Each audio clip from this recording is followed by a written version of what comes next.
Good morning, good afternoon, good evening, ladies and gentlemen. It's really a pleasure today to be here and to open this workshop titled Future Scenarios and New Training Strategies to Enhance Skills and Competencies for Innovative and Sustainable Food System. Is a new way of communication to be with you all by using these tools that nowadays are really supporting us in continuing the activities of projects, but also allowing us to continue to network and be in touch with all the colleagues and friends of our scientific communities. This initiative, this workshop is organized within thanks to the project, the ASKFOOD project, that is an Erasmus Plus Knowledge Alliance project. And I will also give a brief presentation about this in a few meantime. Now I just would like to have a brief introduction of the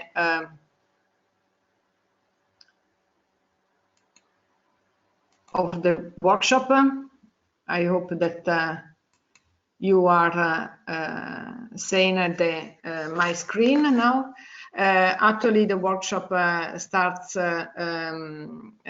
now with my short introduction and the presentation of the ASKFOOD project. Then it's really a pleasure for me to have a series of keynote speakers that will introduce and contribute to the first and second part of the workshop. The first, which is focused on the new scenarios, and the second part is on the new approaches and tools in supporting the enhancement of the skills for the future. I would like to thank the speakers, Mark Dreyer, Henry Jäger, Matteo Sabini, and Susanna Albertini, the first part, and Alessio Cavicchi, Rainer Svacinka, and Andreas Zitek in the second part. I would like to thank also the ISEKI-Food Association that is supporting us in the sponsoring us this virtual workshop, allowing us to use the web conferencing tool that it made available to us. The program we will focus then in the part of one is the new scenario that I was saying, and the second part is the new approaches and tools with all these, with all the speakers and the presentations that have been already announced in the program. Going back to us, I would like to move now to the presentation, the brief introduction of the ASKFOOD project, and I don't want to spend so much time because I think that we need to listen more in deep the presentation of our speakers. I would like to ask you all all interested and all the people that are willing to also make some questions to the speakers to write it in the question box that you find in the left-hand side of the menu.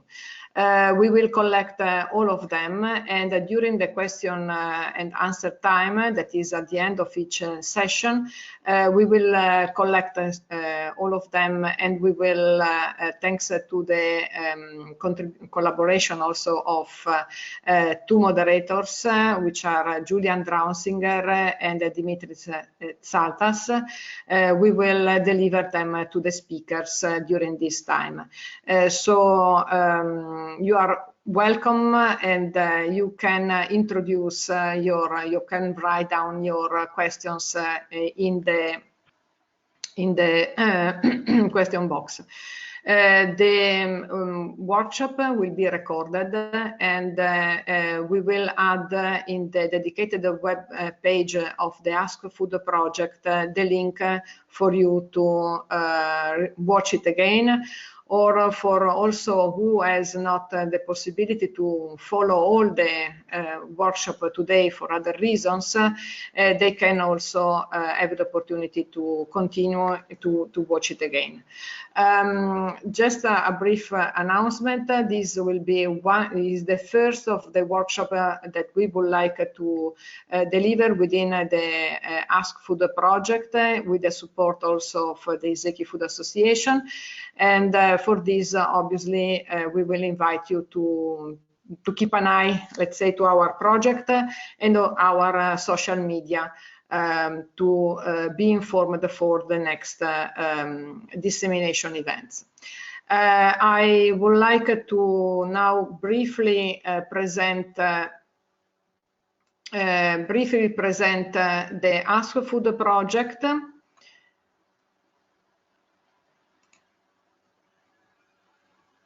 Here we are, the ASKFOOD project, which, as I was mentioning, is a knowledge alliance project within the Erasmus Plus framework.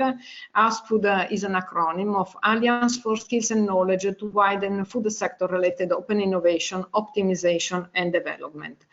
This project was designed and developed taking into account the outcomes of previous Erasmus Plus projects, in particular the ISEKI-Food ones, and also the last Knowledge Alliance, the FoodStar Knowledge Alliance, in which we tried somehow to innovate the food studies and tried to favor the innovation and the modernization of food studies, trying to favor, in any case, the innovation of the food sector by providing proper skills to our students, the graduates, and all the professionals. Innovation, as we know, is the result of an interaction or a combination of what we can obtain from the higher education or the education more in general, and the research and technology. But nowadays, this knowledge triangle seems to have some limits, and we have to overcome these limits in order to fulfill the new the environments in which actually we are nowadays working and living, and also providing foods for all. Actually, just to be more real than other times in respect to this presentation that I have to say has been already prepared some time ago, before the COVID emergency. Obviously, the COVID emergency is something that we have to take into account as also a challenging environment, a challenging factor for our future, for the entire food system, but also for us as educators in the academia. So new challenges, and in this project we tried to take into account a number of challenges coming from the changing environment and society. I mean, the climate changes were the most important one, and the food security, but also the advancement in science and technology, digitalization, new interfaces with the new non-food scientists that are more and more contaminating, let's say, the food environment, but also the change of the end users. Our students, our future graduates and professionals are changing. So this means that we need absolutely to modernize the training and educational methodologies.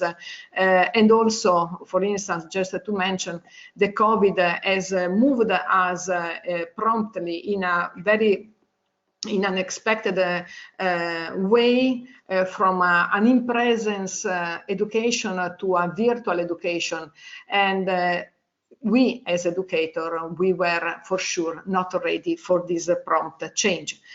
Second challenge that we have to face is for sure the change from let's say a conventional food chain to a more large food system that brings us to consider a higher complexity of the system, but also aspects related to the sustainability, the innovation in a more complex environment, along with the new ecosystem that is generated by this enlargement of our environment.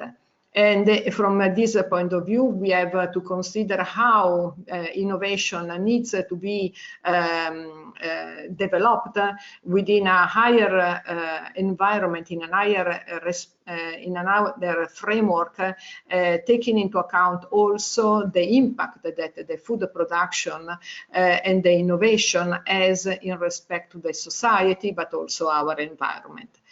Last but not least, we have the challenge of the new profession, new environment, new frameworks for the food processing and the food experts, let's say, bring us to a different dimension in which we have the need to provide new skills and competencies to our graduates.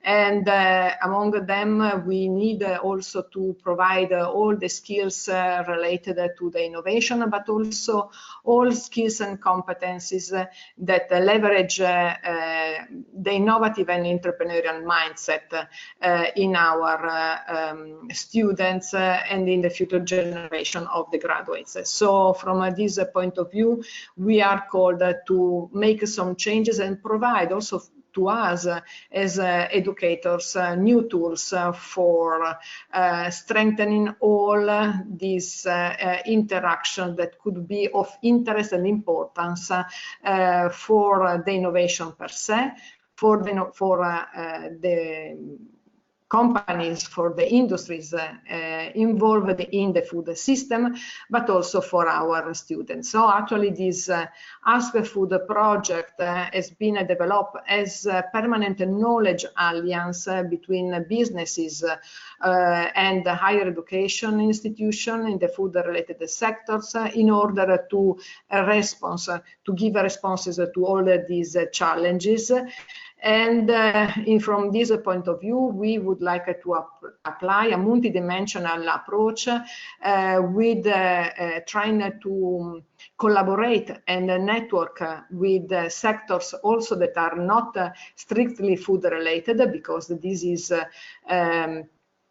growing an important role in our food sector as well, but also trying to develop a networking environment. We apply a double path approach, trying to apply also and to use also the letters of our acronym is here somehow shown. A means anticipate, analyze, and activate all the new trainings that could be of importance for generating the new skills and competencies. S means that somehow we need to develop tools and methods that can also share and stimulate, but also support the skills, the entrepreneurial skills, the innovation skills in the future generation of professionals, and also tried to use the knowledge we have and share the knowledge in order to promote also the identification and the selection of competencies and the new knowledge that need to be developed for, again, promoting new advancement and anticipation of the skills of the future generation. So it is a circular approach. Just some main results of our project: the forecast aggregator, that is a virtual tool, public, in which we try to collect the scenarios that have an impact in the food-related sector, in which they they are classified according to the Tempest model. Tempest is an acronym also in this case, and the scenarios are collected and classified according to 8 categories: T, A, M, and so on, means technology, economics, market, policy, environment, science, transformative industry, and societal dynamics. And for each of them, we identify trends and also some specific signals, which are the documents they are referred to. What is peculiar is the fact that we identify also the skills that these scenarios identify, but also the new professions. We also develop a virtual tool called Smart Atlas, in which we are collecting tools and best practices related to innovation. This tool is open both for just visiting and finding some sources for training or for the innovation for companies, but also for educators. But also you are invited to contribute to grow, to improve this collection, and you can apply with your best practice, your project, if you have videos, MOOCs to share with all of us. We collect all of them and we will include in this main map. And for each of them, there is a description with all the references could be of interest for who is just visiting or using this map.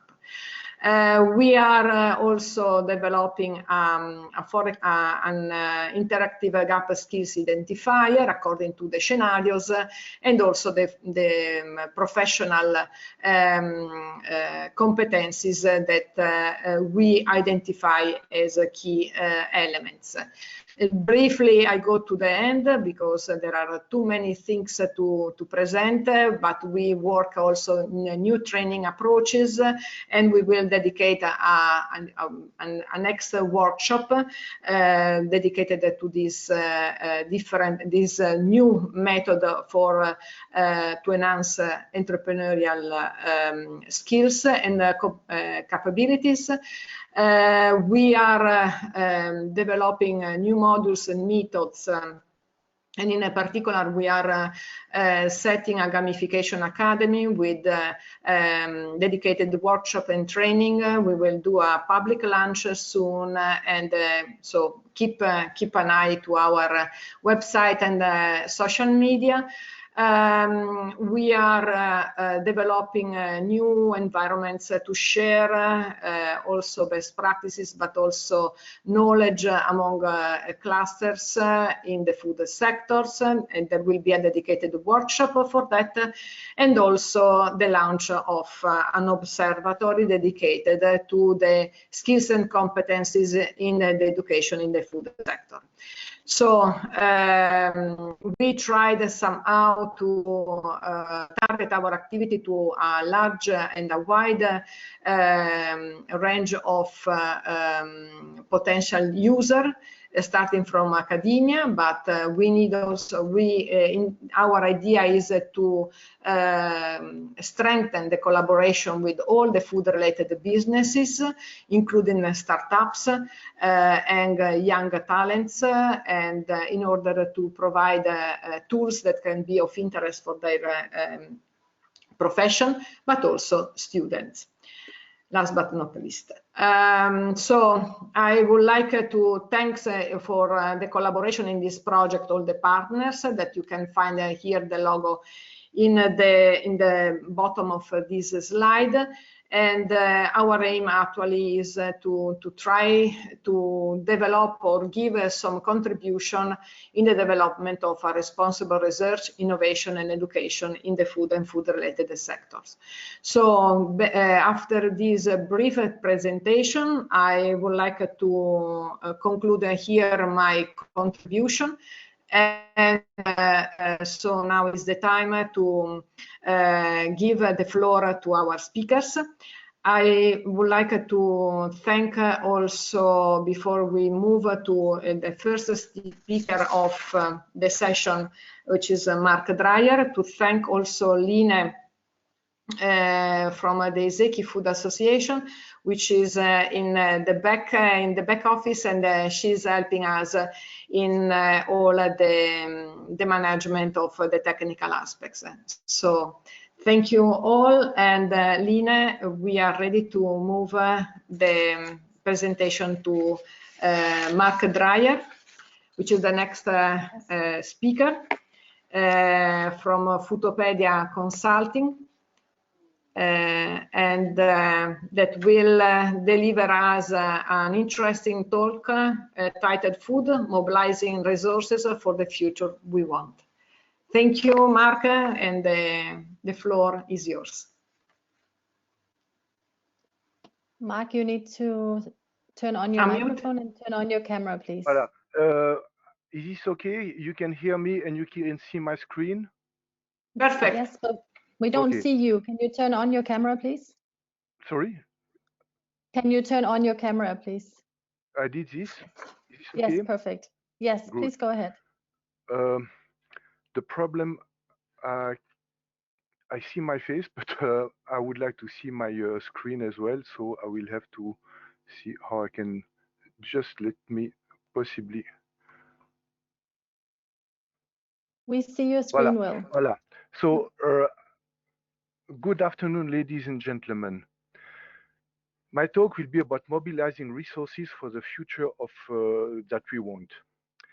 And I would start first with the fact that we tend to present food as a kind of old-fashioned low-tech business in the shadow of more glamorous technologies such as deep learning, Internet of Things, genomics, and the like. But nothing is further away from this truth. Food is at the dawn of another revolution. It is facing major challenges that are daunting, and we'll talk about this. But it is also at the beginning of a major transition. We have indeed the tools to meet these daunting challenges because these technologies, such as artificial intelligence, advances in genomics and plant science, data science, has the potential to provide solutions. We'll come back on this. Now, all these technologies come with issues, financial issues, but also issues related to ethics, privacy, and equality. And beyond the technologies, we have foremost people. Nothing will be addressed by technologies only. It will require the necessary behavior and engagement of citizens, of governments, and of business. I relate to the models that Paula presented at the end of her presentation. Now, the potential is there to engage into a revolution that will deliver healthy and affordable food to all. Voilà. Now, when we talk of these challenges, we can see 7 of such challenges.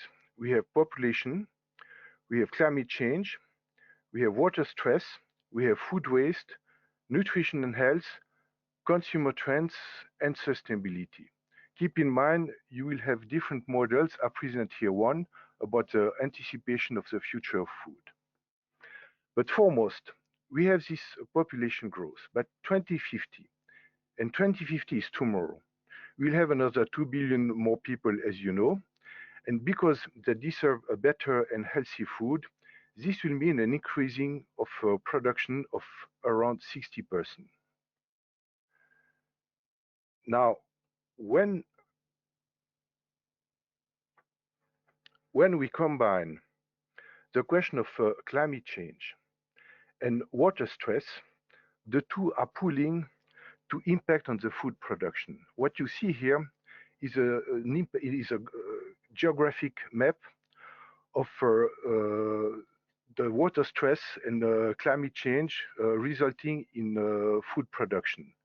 And what we can see by 2050, without further change coming from advances in plant science or better infrastructure, such as rural infrastructure, irrigation, education, and mechanization, a decline of farm yield is to be expected. This could also affect regions that are already facing an issue of food security.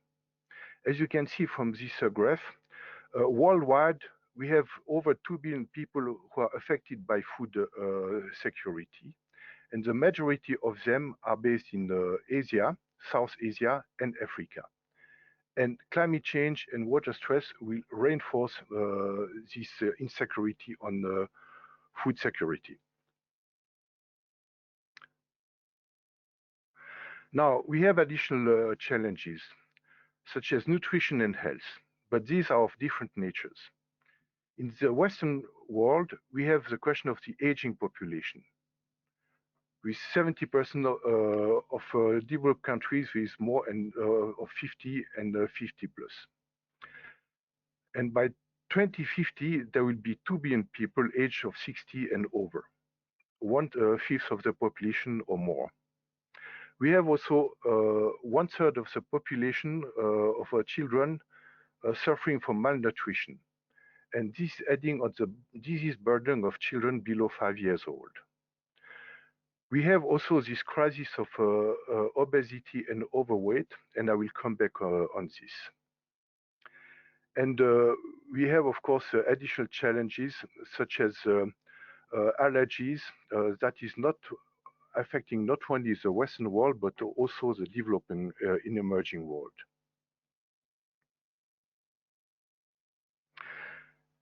We are also facing shifts in consumer expectations. Paula briefly mentioned about this as well. What are consumers expecting? They are longing for more natural food, with more authenticity and delivering a better health. A better understanding of the food-health interaction, supported by advances such as functioning of the microbiome or an active management of health, so personalized nutrition by digital tools, they have the potential to meet such expectations. But consumers are also expecting that the food manufacturers deliver on sustainability, on reduction of water and energy consumption, on reduction of food waste, and address responsibly the plastic challenges. And food is a major contributor to these plastic challenges. In terms of nutrition, the global issue is, of course, malnutrition, affecting over 2 billion people, and undernutrition, affecting 800 million people.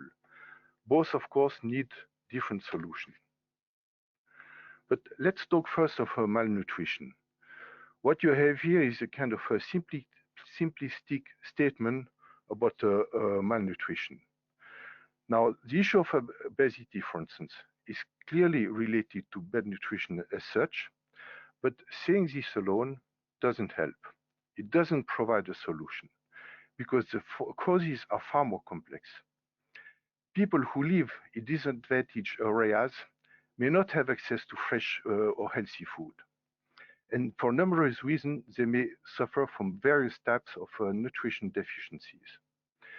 This is why the experts in public health policies explain that fighting obesity or inadequate nutrition has to rely on a bundle of intervention policies that will address product design, availability, affordability, and especially in low-income areas, education and schools, legislation on labeling, incentive, and taxation. What you have on this slide is a summary from a Lancet on how we have to design such intervention policies and pull them to address the question of obesity. It's not the purpose here to go into more details on these policies, but fighting obesity is a clear example of an objective that will require a collaboration of all parties, society, government, science and business to be achieved. And I'll come back on this. Now, fortunately, healthy food and sustainability, they do coincide. The EAT report from Lancet that was published last year is charting a clear path to a better and more sustainable food system. It is based on the Mediterranean diet with less meat and more veggies and fruits. Clearly, it was criticized and challenged, but it is a proposition that is combining health and sustainable agriculture and could deliver healthy food within the planetary boundaries.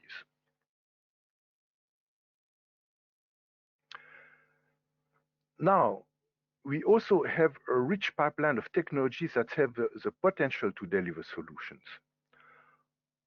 On one side, we have an industry that is capable of delivering innovative products addressing the expectations of consumers. Better, smarter farming models are emerging.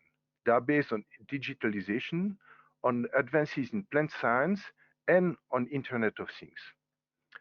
We have also advances in the supply chains and delivery systems that should address the food waste and reinforce the transparency through better traceability. We have also the question of precision and micro-irrigation, together with plant science and digitalization, that should help addressing the water stress. We have also the personalized nutrition with efficient supply chains and precision farming that all will benefit from big data and connectivity. We have finally satellite monitoring that should generate additional data and enabling a better forecasting and therefore a better farm management. All these things should contribute to improving the food security and reducing the food health issues that we are possibly going to face. Now, we are also facing uncertainties. And with the COVID-19 crisis, we have clearly entered into a territory of high uncertainties. Things that we thought we could plan in the past are no more granted. And we know a few things for sure. Post-COVID world will have to live with a level of debt that is unknown, that was unknown before. It will be less global and it will be more digital. But it is certainly too early to predict what will be the impacts of these changes, of this transition, and what the world of tomorrow will look like. But the big question mark is whether we'll be able and willing to mobilize the necessary resources for a transition to a more sustainable world and invest in new energies, smarter mobility, smarter and cleaner cities.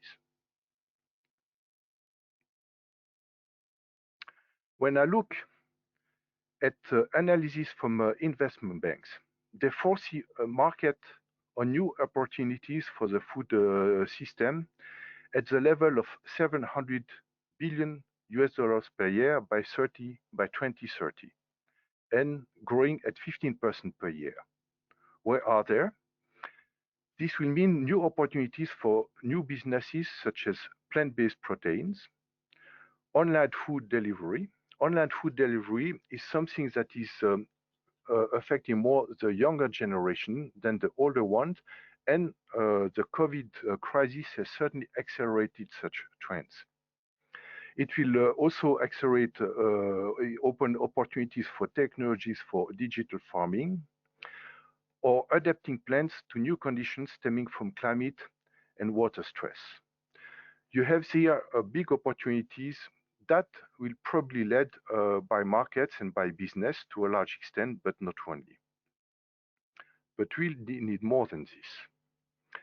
If we rely on the figures from the FAO, fighting or eliminating undernutrition will require an effort of something by $300 billion per year. Eliminating food security or fighting food insecurity will also require an investment of something like $2,300 billion per year, and this up to 2050. Now, for a global world with a kind of world product of 63,000 billion per year, These are for sure no small numbers, but they are certainly feasible and achievable. The problem that we have now, the necessary investments, and I take this from UNCTAD, the necessary investment to implement the 17 Sustainable Development Goals are daunting numbers. Estimates differ for sure, but according to UNCTAD, we need something like $4 trillion per year globally as order of magnitude to implement these Sustainable Development Goals until 2030, which is a target date for SDGs. Now, presently, the current investments are just not making it. And more private capital is necessary if we want to bridge these gaps. And we have to observe, we can also observe a decline of the availability of public capital. This is what you see on the right chart. And an increase of private capital. This means that the involvement of the private business, private investments is absolutely necessary if we want to achieve these long-term goals. Now, I'm coming to a kind of slightly different vision of the 5 helix model, but a complementary story, certainly. Now, facing with the fact that we still have a gap to address our grand challenges, what should be done in order to address this? How can we mobilize the necessary resources? And there we have to revert to the learnings from our failures to address the climate change, because these learnings can help. A lot of publications have been addressed recently on this failure, and they point at the so-called prisoner's dilemma of the game theory, the contemporary version of the tragedy of the commons. In the prisoner's dilemma, every nation needs to act to solve the climate crisis. If you are alone, or if you are a minority to do this, you will spend money, but you will not address this. And if you are part of a minority that is not acting, the problem will be solved, but you will not have the burden of the cost. And this is what they call the free rider problem. Because you have this dilemma, you have the fact that the situation is not moving as it should, and we are not solving the climate change issue. Now, what you can see for the climate change, you can see it in practically all other areas of major innovations involving societal impact. And how we solve this prisoner's dilemma? We solve this by operating within a responsible ecosystem where all parties take their responsibilities. And I'm reverting to the models that Paola has presented just before. But on one side, the society, it has to further a collaborative behavior and accept the share of the burden for the necessary investment to address global challenges. Society is made out of citizens. Citizens elect their representatives, and also they vote daily by consuming. The second is the government. The government has to engage into smart regulations, agile governance, and develop the necessary blend of incentives and taxations to steer resources into the desired outcome. And third, we have the science and academia. It has to deliver the necessary reliable knowledge to enable breakthrough innovations and provide evidence-based policies. And we know that science, because it's getting underfunded, it's facing increasing issues with topics such as reproducibility crisis. We have finally the industry. The business and industry, they have to embed long-term goals and sustainability into their strategy. By the way, embedding sustainability and long-term goals is a winning model, and you have a lot of recent research on companies that demonstrated that companies that do this do perform better on the longer term. This is a win-win situation. Now, such an ecosystem is necessary to mobilize private capital. The model of business can be very efficient, but it operates within constraints and boundaries. It must be competitive and it has to generate profit. A business has a responsibility not to harm society and to address societal and environmental impacts. But it doesn't have the mandate to operate at recurring losses, and neither, by the way, to decide on what society wants. This is why such an collaborative ecosystem is important. It's why shaping such a responsible ecosystem for innovation and this investment is crucial to address our coming challenges. Voila, this is my presentation, and I will be glad to engage in the discussions that will follow afterwards. Thank you very much. Thank you very much, Mark. Really interesting also for having pointed out or actually made your presentation really taking into account also the last emergency regarding COVID, which is obviously something we have to deal with. And this is something that brings us also to revise our as you were saying, SDGs. We were making some plans for SDGs, but then now we have to change our plans and be sufficiently resilient and also to adapt to the new changes and challenges that we were not expected. So, but we will continue the discussion later on. So now we move to the next speaker. It's really a pleasure for me to introduce also Professor Henry Jaeger from Boku University. I think that he is somewhere here. Hi, Henry. Here we are. It's a pleasure for me to introduce him and also his presentation titled Trends in Food Production, Research and Development for and with the Industry. So in this case, we will focus more on the food processing, the food environment, and the research we need also to implement in our sector. Henry, the floor is yours. Okay. Yeah, thank you, Paola, and good afternoon, everyone. First of all, the question regarding the presentation. I have shared my screen, starting with slide 1 now.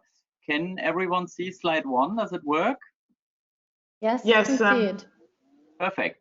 So, the idea of my talk is more to look from a food processing perspective, from an industry perspective, trying to answer also the question how research and development together with the industry, but also as a service from us as academia to the industry can work. And again, since we are talking about challenges that we are facing when looking on the food of tomorrow, I will also point out some of the major challenges that were already highlighted by Mark in the previous talk, and I will try to elaborate how they are affecting industry, but also academia and research.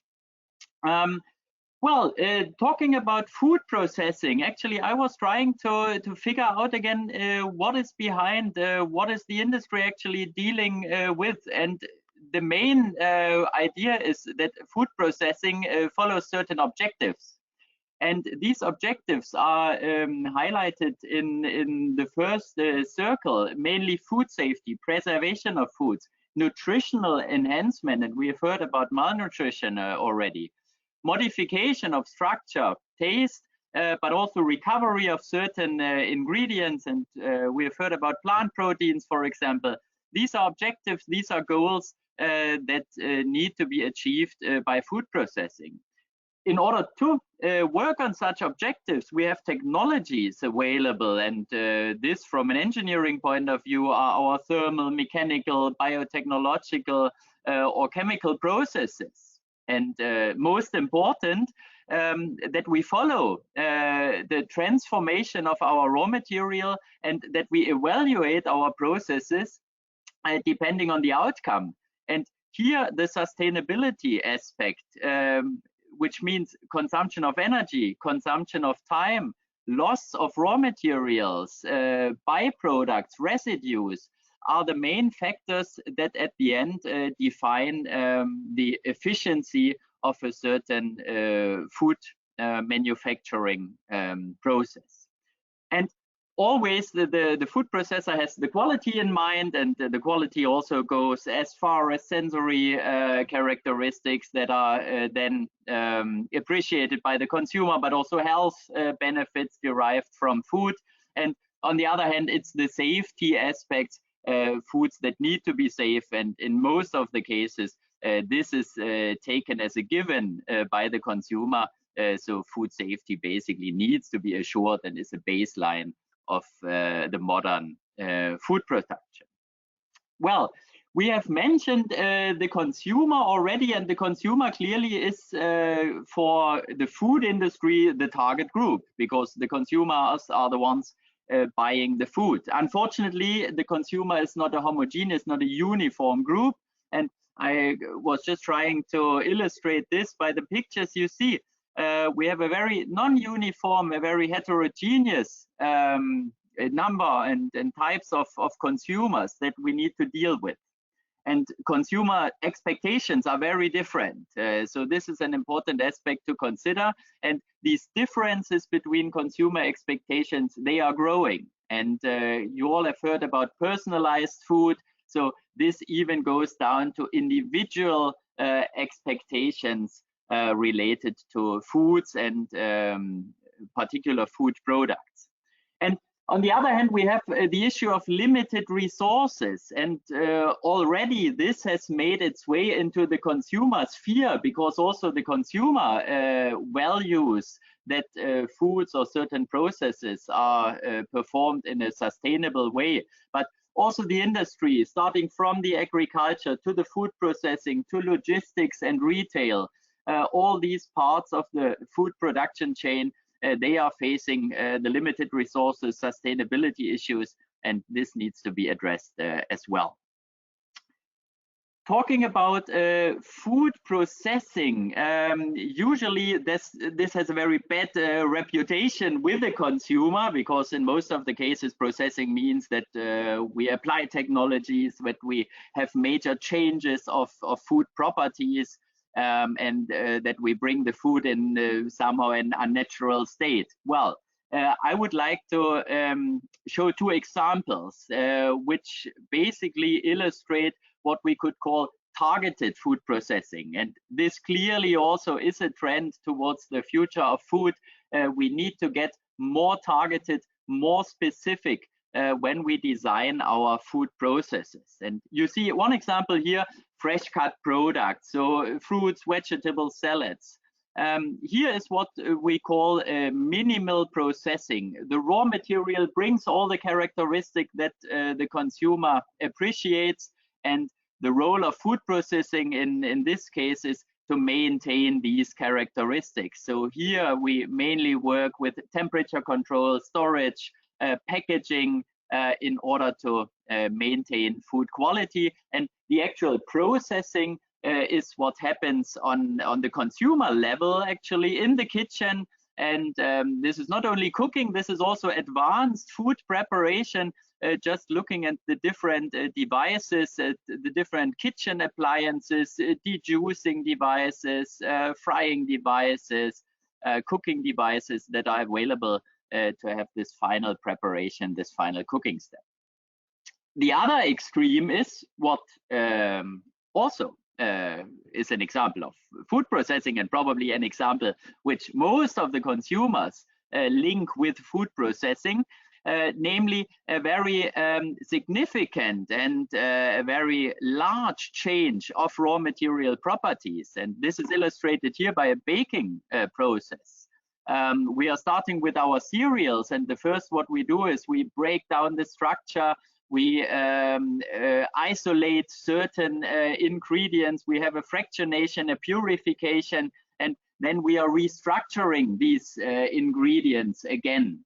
And this happens by very heavy processing tools. So we have a very severe heat treatment. If you think about the baking of bread, we have very major changes of sensory and nutritional properties. And this basically in order to have a certain sensory perception, but also in order to change digestibility, change the nutritional characteristics of the food. And this shows the other extreme, where processing is really necessary in order to generate certain characteristics of the food, in order to make raw materials digestible, in order to provide the nutrients in a way that is healthy and well, yeah, of use for the consumer. And within these two extremes, basically, the food industry is currently facing the challenges. Of course, applying processing in order to have a targeted, a tailored modification of food properties. On the other hand, maintaining raw material properties that are appreciated by the consumer.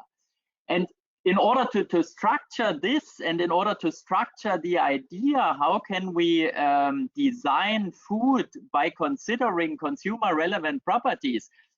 Erich Winter from Zurich, he once came up with this very interesting approach, saying that well-being of our consumer and food that is appreciated by the consumer tries to bring three areas into an optimum. And these three areas are preferences, acceptance, and the needs. And these three areas need to be served by our food. The need, this is clear. We need nutrients in order to perform well, in order to feed our body, in order to provide a healthy lifestyle. But also acceptance is important. When we talk about ethical aspects, about animal-based foods and animal welfare, for example, here, these are clearly consumer criteria that play a role. And the first and probably most important, the preference at the end, still sensory properties of food. These are the most important ones for a consumer to choose and to buy again a certain food product that is on the market. So this is a very nice systematic approach, also for us from a research point of view, but also from an industry point of view, in order to shape the products of the future. Well, talking about shaping the products of the future, of course, the food industry has certain challenges, and I think Mark already mentioned most of them. Starting with the demographic changes on the upper right, growing age of the population, people living more and more in urban areas. Health and well-being, malnutrition was mentioned, but also food is more and more linked to lifestyle, which is a very important aspect. Trust in the food system, I mentioned this already, and this is something which the food industry is suffering, that consumers, that the food processing is not really transparent to the consumer. And sometimes there are open questions that make consumers worry about, well, industrial food, let's say. Industry weakness, yes, this is clearly a point. The low innovation power, and that's why we are talking about innovation in food science and in the food industry, because currently only a low number of resources is spent on innovation. This is also due because the food industry is very scattered. We have a high level of small companies, and this makes it difficult for these small companies in order to provide the necessary resources to really address innovation. Resource efficiency, yes, sustainability is not only important for the consumer, it's of course a major concern of the industry, and also it was in past years a major concern, because energy and water consumption is related to cost, and each food factory is tries to reduce costs. So here, of course, optimizing processes to use less energy, to use less water, and to produce less byproducts is clearly an objective of food processing. Yeah. Raw material availability, of course, talking about climate change, for example, there are issues in maintaining the previous product quality, raw material quality, and last but not least, economic crisis. And this reflects, of course, also the uncertainties that now derive from the corona crisis, which will definitively have an impact on the next coming months, probably even years. Well, despite all these challenges, of course, there are certain areas which innovation takes place where the food industry is already answering or addressing requirements of the consumer. And just in the next slides, a few highlights, a few examples. New raw materials, a very important aspect, and I've just chosen here insects. Insects as sources of protein, insects as sources of oil, of fat, which just started a couple of years ago, thinking about this new source of ingredients, mainly addressing sustainability issues, because with insects we have a production system which efficiently can convert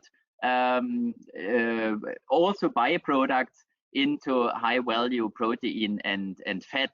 And now basically the challenges are from a consumer perception point of view, consumer acceptance point of view, but also from a legislative point of view, in order to get this into a further development.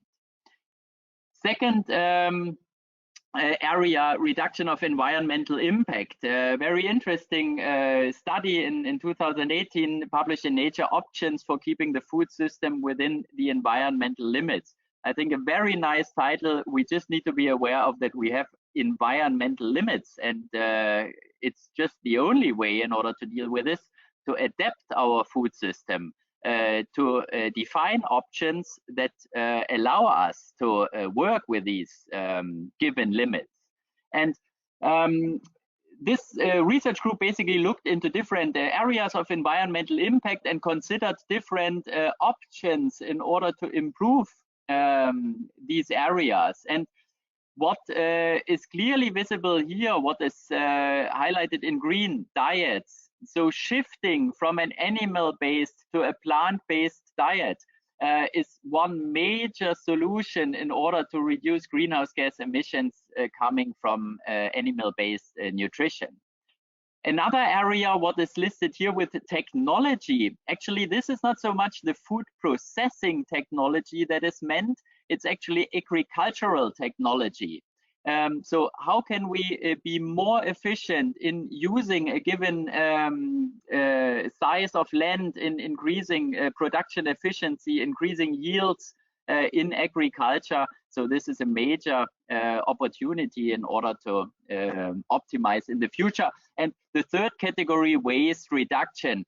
Clearly, of course, we can talk about increasing the production in order to feed the growing population. On the other hand, we could also think about reducing the waste, and by this getting 30% more food available by using the same raw materials, but just by consuming more or less 100% of what is actually produced, what is available on the market.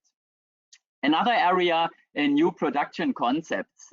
When talking about the insects, it's clear we need new production facilities for this specific type of raw material animal, but also combining this with urban farming, with the issue of having a higher population in urban areas, considering small-scale food production factories in a container where we can operate in a decentralized way in order to be closer to where the raw materials are produced and or where the food is actually consumed.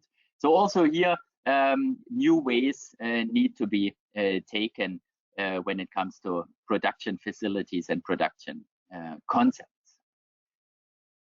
Well, and finally, the processing as such, so the transformation of the raw material will change. And this is something which, for example, we have seen with food printing, which was a trend, but which is an interesting approach in order to also decentralize the transformation of raw materials in order to follow our targeted processing approach, in order to being able to design food for a very specific consumer. This is something where, for example, again, kitchen appliances come into play in order to provide new means of transforming raw materials on a consumer level. Well, looking into all these challenges, actually, what are now the objectives or the to-dos for research and industry? And I have clustered this, and this basically also was mentioned by Paola in the introduction of the project and of today's webinar. Of course, we need research and development projects. Of course, we need to support the industry with expertise and infrastructure. So this is a clear role that academia has. On the other hand, it's not only that we are running projects, it's also that we are training the industry, that we transfer our knowledge. And this gets more and more important, especially when we look into small enterprises, small and medium-sized enterprises that are facing major challenges in keeping up with these rapid and dynamic changes in the food system. And third of all, we need to look into our own ways of educating the students, and we will hear during the webinar interesting concepts on how we can better meet the needs of the industry and of the society by adapting our education and training concepts that we have in academia, at the university, and in the schools. So with this, I hope I could give you a short insight into more processing-based aspects. And of course, I will also remain available for questions then in the discussion session. Thank you. Thank you very much, Henry. Really interesting views and perspectives. I liked it very much, the factory in a container. That I didn't see it before, and actually is a really interesting possible solution, not only to decentralize the production, but also in this time. I mean, we cannot travel, and actually this could be considered a useful tool for in other emergency situation, I mean, earthquakes or other situations. So actually it's a really interesting possibility. So now we move on to the next presentation. Actually, we have the next, thank you, Henry, and we'll be in touch with you with the next for the QA time. Now is the time dedicated to the two presentations on bioeconomy. It's a real pleasure for me to have here with us two speakers. One is Matteo Sabini from APRE, Italy, representing also the BioVoices project focused on bioeconomy, and also Susanna Albertini. She is also here representing not only his company, her company, but also the European Bioeconomy Network. So the floor is yours. Here in the order, we have first Matteo and then Susanna.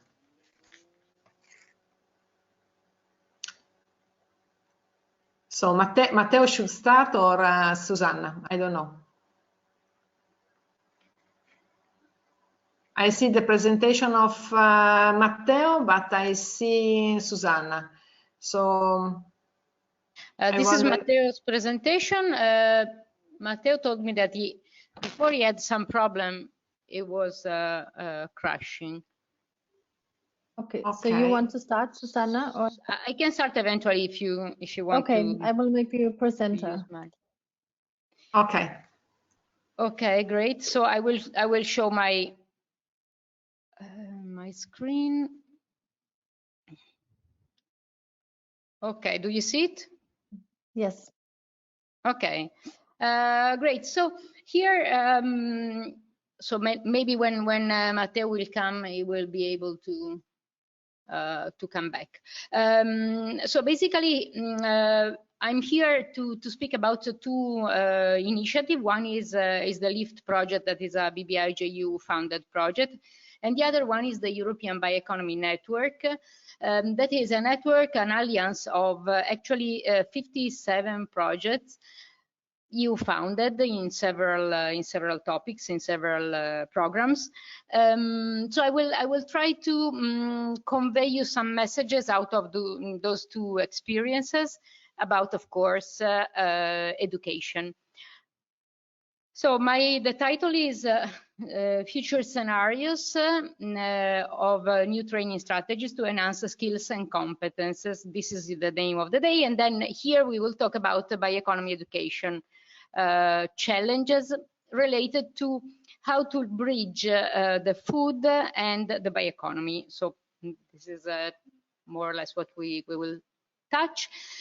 Basically, this is the LIFT project. So LIFT project is a strange CSA because it is a coordination and support action that analyzed 64 coordination and support action, including FP7, Horizon 2020, BBIJU, but also Erasmus Plus and Interreg. And the main, one of the main goals was to maximize the impact of the CSA results, making them available. And this is in the LIFT library that I will link later on, and then to analyze what are the gaps and identify what are the challenges to be addressed for the bioeconomy, for the creation of the innovation ecosystem for the bioeconomy. And of course, we wanted to raise awareness and communicate the CSA contribution in general in creating, in the bioeconomy challenges, of course, but also in creating the ecosystem of the bioeconomy. For this, we mean trying to connect all the stakeholders and all the initiatives that are on the ground to support the bioeconomy. And then, of course, LIFT wanted to provide actionable recommendation and suggestion for new CSA topics or CSA-like. This means initiative like, for instance, ASKFOOD, that is an initiative that is not a CSA, of course, but has to do with contributing to the bioeconomy uptake. And the European Bioeconomy Network is an initiative that, as I mentioned before, is a free initiative, basically, that was created and initiated by the BioVoices project. That is the project that later on Matteo will present. In March 2018, speaking with the Commission, but also with other projects, we realized that it was really a pity the fact that the majority of projects are not connected somehow, and we were not cooperating. So we had a first meeting and we decided to launch this initiative, starting with few projects, but then we had the enthusiastic participation, and actually there are around 60 between projects and initiatives. So if you have a coordination and support action or another initiative that is anyway working on promoting and supporting the bioeconomy, you can apply. It's free of charge, and the only commitment we ask is to really try to cooperate with the other partners and to be available to exchange ideas, to organize mutual learning activities, and this like what we are doing today, basically. And so what we want to do, we want to maximize the effort and increase the knowledge sharing, networking, mutual learning, and coordination of all these activities. and of course to increase the awareness on the environmental, societal and economic benefits of the sustainable circular bioeconomy in Europe, including the role of the European Commission in promoting bioeconomy. And we want to design a consolidated action plan of bioeconomy promotion activities. This is one of the, let's say, mandate that has been identified by the European Commission in the bioeconomy strategy. Indeed, the European Bioeconomy Network is mentioned in the bioeconomy strategy as one of the key players for communication and awareness. Indeed, mainly of the projects in the European Bioeconomy Network has a big part in awareness raising, communication and promotion of bioeconomy. As you can see, we did a lot of different initiatives, mobilization and mutual learning events, dissemination, but also large-scale activities toward the large public, involving the large public. We work a lot in promoting stakeholder engagement and networking activities. Of course, we act at European, national, but also regional level, because of course, as you know, bioeconomy has to do, should be deployed at regional level. And therefore, we also support the regions in communication, education, and stakeholder engagement activities. And particularly in education, we have several activities that were implemented, but I think that Matteo will touch this into detail, so I will not spoiler. And we co-organize events to try to debate and discuss what are the key challenges to be addressed for the bioeconomy in general. I already mentioned large-scale events. For instance, in Maker Faire, we reach every year something like 20,000 direct speech with people, family, also kids, so also the young generation. And we participate as experts in several bioeconomy-related events to try to convey what we have learned in the different projects we have been involved. And of course, what is really important is that we try to increase the impact of the projects that we are part of. Regarding LIFT, as you can see, we touch those topical categories that are 11. Now we will just touch the bioeconomy education, but if you want, on the LIFT website, you see here there is this link that is LIFT BBI EU/webinars. Here you can see the recording of the 4 webinars in which we touch all these topical categories. So if you are interested in something that I will not touch, you can go and have all the details, including some fact sheets. Each of these topical categories has a dedicated fact sheet in which we present the projects that are dealing with the topical category, the challenges that has been tackled by the projects, what are the gaps still to be bridged, and the main outcomes of the project, and of course the recommendations that are stemming from all the LIFT activities, including several mobilization and mutual learning activities that took place in the last month, including the BBIJU Stakeholder Forum, those webinars, and other dedicated webinars with BBIJU, BIC, and the European Commission. So these are the links of LIFT that I guess will be available later on, so you can have a look, and also the link of the European Bioeconomy Network. Regarding the bioeconomy education, these are the project that we analyzed, and these are the main achievements of the project that I try to kind of link with what you do here, basically with food. So of course, bioeconomy offers several interesting opportunities of innovation and growth for the food. So food safety and security, new innovative ways to produce food. We already have seen several contributions in that sense, but also new nutrients, superfood, nutraceuticals. And in bioeconomy, typically those all these elements are done using what is considered byproducts or waste.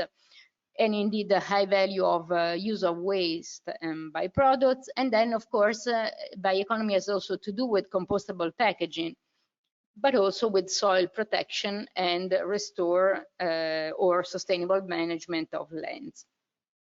So it is important, of course, to be able to implement any bioeconomy action plan to involve the local stakeholders, of course, but really to push on educational activities that are in different levels. So we have info education, and then we have, of course, vocational training or high-level training. So it depends on who are the target stakeholders, but it is really important to engage the local stakeholders and the regional players, particularly the ones that are entitled to deliver the vocational training, because of course this has an impact on creating new business opportunities, even for the primary producers that are one of the main target in the bioeconomy awareness, but also education activities. In general, this is what the CSA project did. So they already touch and analyze and understand what are the present and future skills that are needed across the bioeconomy. And then, of course, this is more this ongoing work on mapping university level bio-based economy. This has been tackled mainly by the Urbio Future project, that is a BBIJU project. Then some project work on the development of educational programs for all levels of education, including, for instance, the primary schools. And then the development of info education material tackling the younger generation. For instance, BioVoices project did this, BioWays also, Bio Can Do. So those projects touch this dimension, and also Bloom mainly. And of course, public procurement, because this is another great opportunity for bioeconomy education. That this was ImproBio project. And they tested, and particularly also BioVoices, new formats, like, for instance, mobilization and mutual learning, that is very effective when you work with professionals, because you cannot go and have a typical, let's say, way to deliver training, but rather is more an exchange of good practice, experiences, debate, all this. Regarding the gaps still to be bridged, it is important to facilitate the connection between different programs in different domains, like, for instance, food and bioeconomy we are discussing today, or to really promote the interaction with the industry, because they of course have a vision of what is the future needs. Therefore, new curricula needs to be developed and to be addressed, and increase the bioeconomy educational program dedicated, but also to integrate bioeconomy principles in existing curricula. So, for instance, biotechnology could be inserted in biology or in other type of existing curricula. Then we need to understand that bioeconomy is really cross-sectorial. So bioeconomy can be everywhere. We just touched before few examples, but much more are open and interesting to really promote dedicated educational contents. And of course, there are the big absent, that are the primary producers mainly. So it is important to also address them.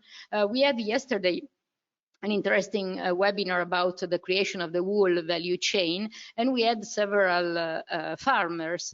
That is not typical, but maybe this COVID can be a good opportunity to have this type of players on board in this type of activities. Probably even today we are nearly 300, so probably here I guess we have primary producers that maybe in a typical event in Brussels, could not participate for a number of reasons.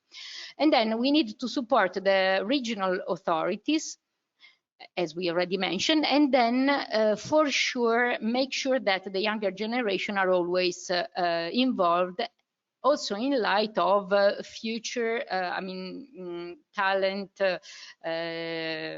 engagement, basically. Regarding the recommendation, I will go very quickly. It is important to facilitate the networking, knowledge sharing and collaboration among the different educational programs. A good example here is the European Bioeconomy University, that is this group of different universities that are sharing their knowledge in order to go a step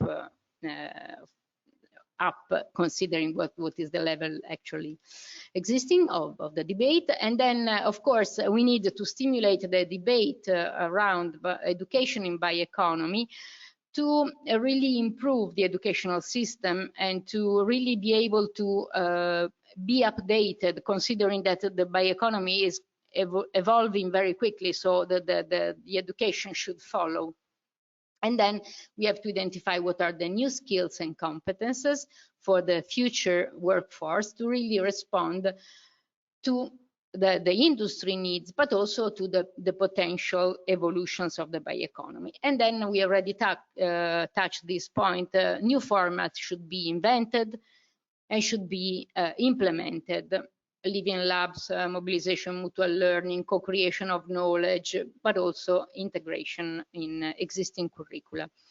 And then it is important to implement new educational paths that are targeting the primary producer, as we already said, but also policymakers, for instance, including the procurers, intermediaries like the media, for instance. Imagine the media should really have access to this knowledge, but also to be knowledgeable, to be able to convey these messages. And also entrepreneurs, multipliers. Let's imagine, for instance, the influencers in the social media.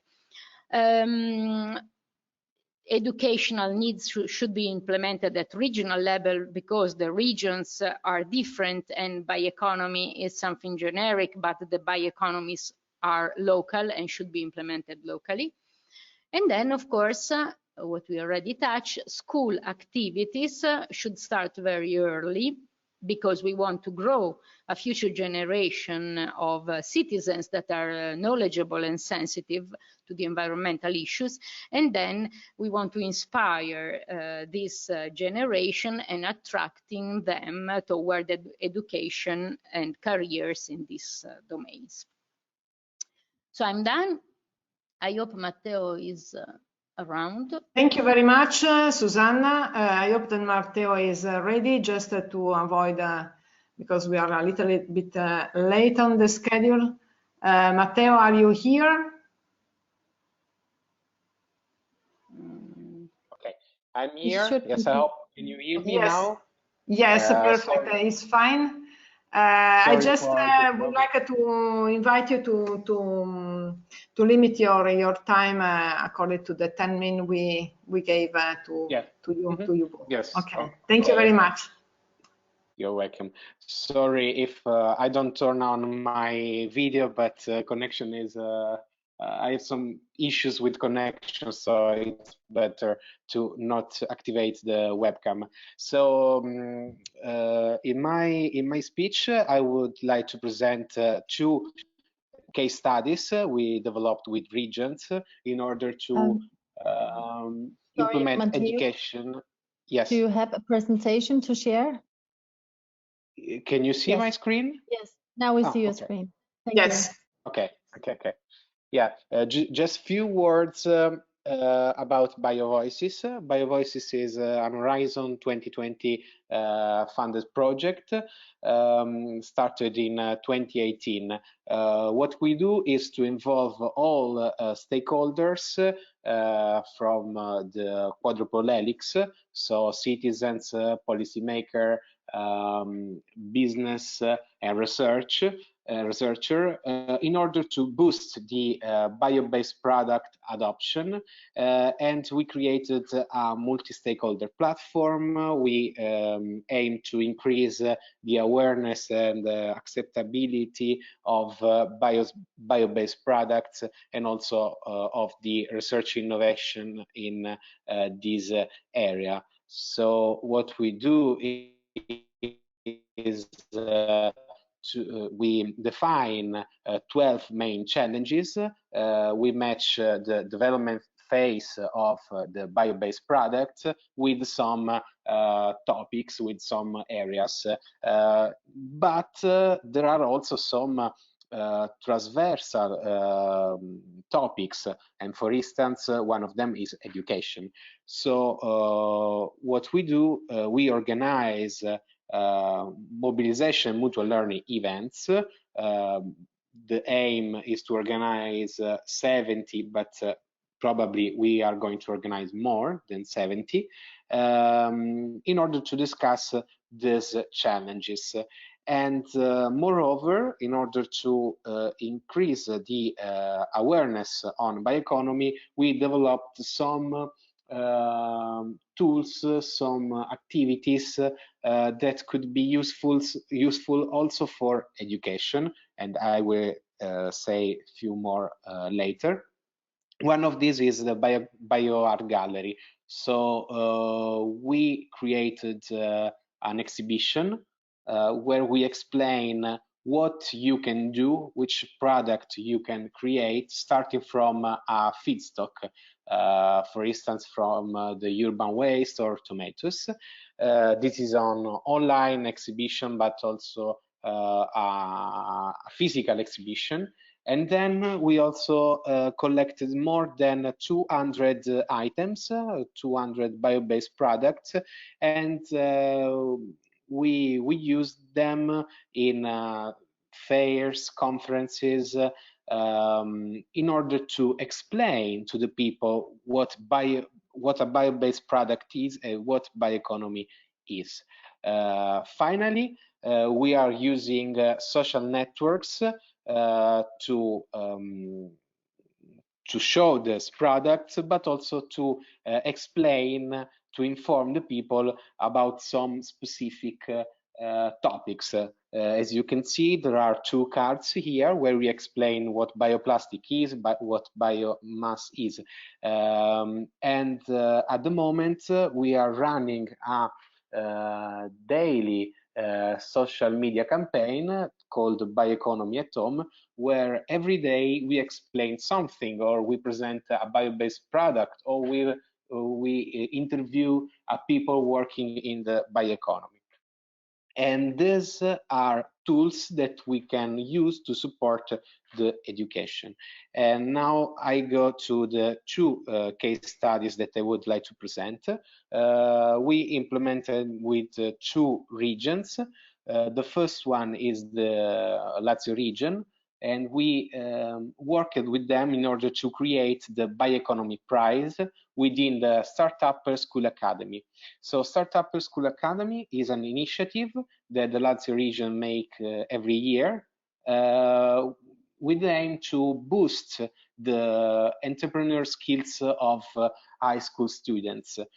We created a specific prize in bioeconomy in collaboration with Novamont, a big Italian big industry working in bioeconomy sector, and we deliver some specific training for teachers, for young people, for students, and then we selected the best idea, and we expose the best idea during the research night, during Maker Fair, that is a big event in Rome, and during the Science is Wonderful, and we also paid the travel for the student that was awarded by the Bioeconomy Prize. And then we also give 1,500 euros to the winning school. But we have also another case studies, and we implemented with the Friuli Venezia Giulia region. This region developed a regional strategy for bioeconomy, and of course, one of the means, the means of the channel to implement this is through education. So the idea was to define an action plan in order to implement bioeconomy and to implement some specific activities on education.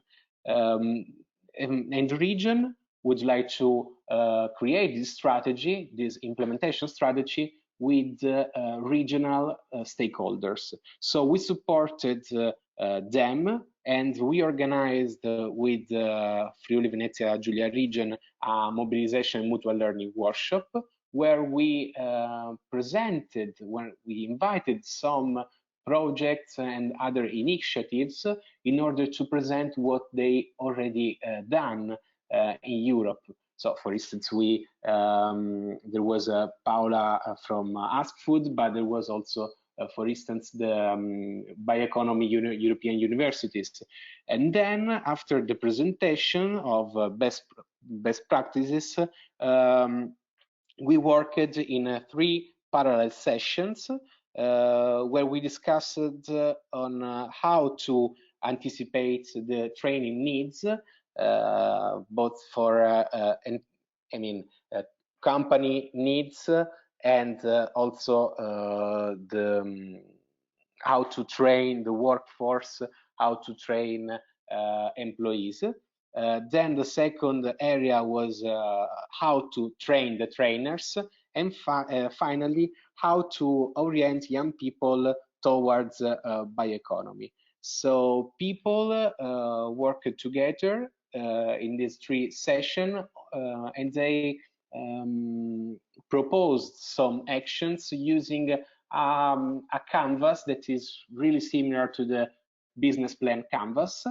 And at the end, these ideas were presented to a wider public during another session in the afternoon. So at the end, the region now have some ideas, some proposals on these 3 domains that can implement also using the funding, the budget coming from the next European Social Fund for 2021-2027. So, okay, I leave here some contacts on BioVoices and about the team working in April on this, and hope that these 2 case studies could help you with your activities. Thank you, Matteo. Really interesting, case studies. These 2 last presentations deal with bioeconomy, which is a framework in which the food production and all the food-related chains and related activity sectors are actually involved in. And we thought that this bioeconomy is a framework in which we have also to try to communicate more in order to, sorry, I'm not visible yet. We need to interact more in order to make more profitable and also to successful all the activities that we are at the moment developing within a very close environment, which is the food sector. So it was for me very important to share with you the experiences of the bioeconomy economic network. Thanks Susanna and also Matteo, just to share with you which are also other experiences and scenarios in which we can, as food experts and the food field, interact with and collaborate. So now is the time for the QA. For this first closing Q&A time, Julian Drausinger from LVA will lead some discussion And please, if you have any question collected from the question box, you can now deliver to the speakers. If not, we can try to do also additional questions to the speakers. Yeah, thank you, Paola, and also thank you to all the 4 speakers of our first session of new scenarios for their interesting presentations. I've collected a number of questions, and before we will go specifically to the presentations, there are 2 questions specially dedicated to our project coordinator, Paola, from Billy Goodburn. He likes to know how there will be a possibility to get access to review the outcomes of the Tempests model. And he would like to know as a second question, when the skills and gaps identifier will be ready, if there is a schedule. Yeah, I have already answered in the chat, but in any case, this is a question for all interested people that would like to contribute and collaborate on the reviewing of the forecast aggregator can send me to my email address. I will put it in the chat box for all, and I'll be pleased also to all the comments in the next 10 days. We will finalize all the forecast aggregator, including also technology and science. As regards the interactive gap identifier, we had some issues with for the implementation due to the COVID, but now we are speeding up the process, and we really hope in a couple of weeks, maximum 3 weeks, to have it ready. Thank you, Paola. I hope everything is more clear for Billy Goodburn right now. I would like to shift now to the first presentation of Marc Dreyer. We have 1 question stated by Catherine Leclerc. I hope Marc Dreyer is present and can hear me. Marc, yes, can you hear me? I'm here, I can hear you. I haven't switched on the web, but I can hear you. Perfect. I will now read the question so that you will be able to answer it later on. The question stated was, how can we expect that business innovation addresses the quintuple helix, addressing societal and environment challenges, if they are not genuinely benefit corporations? So the question was, business innovation, how could it be included or addressed to the quintuple helix, especially for the societal and environmental challenges?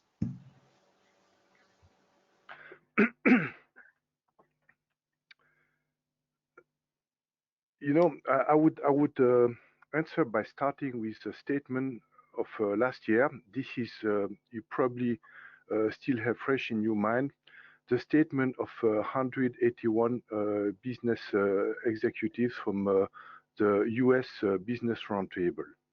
And what they stated is that the responsibility of a company is not only to make profit, but also address societal issues. Why was it so?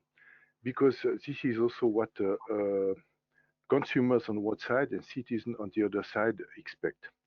This means that there is a genuine interest from corporations to also address societal impact and deliver positive societal impact.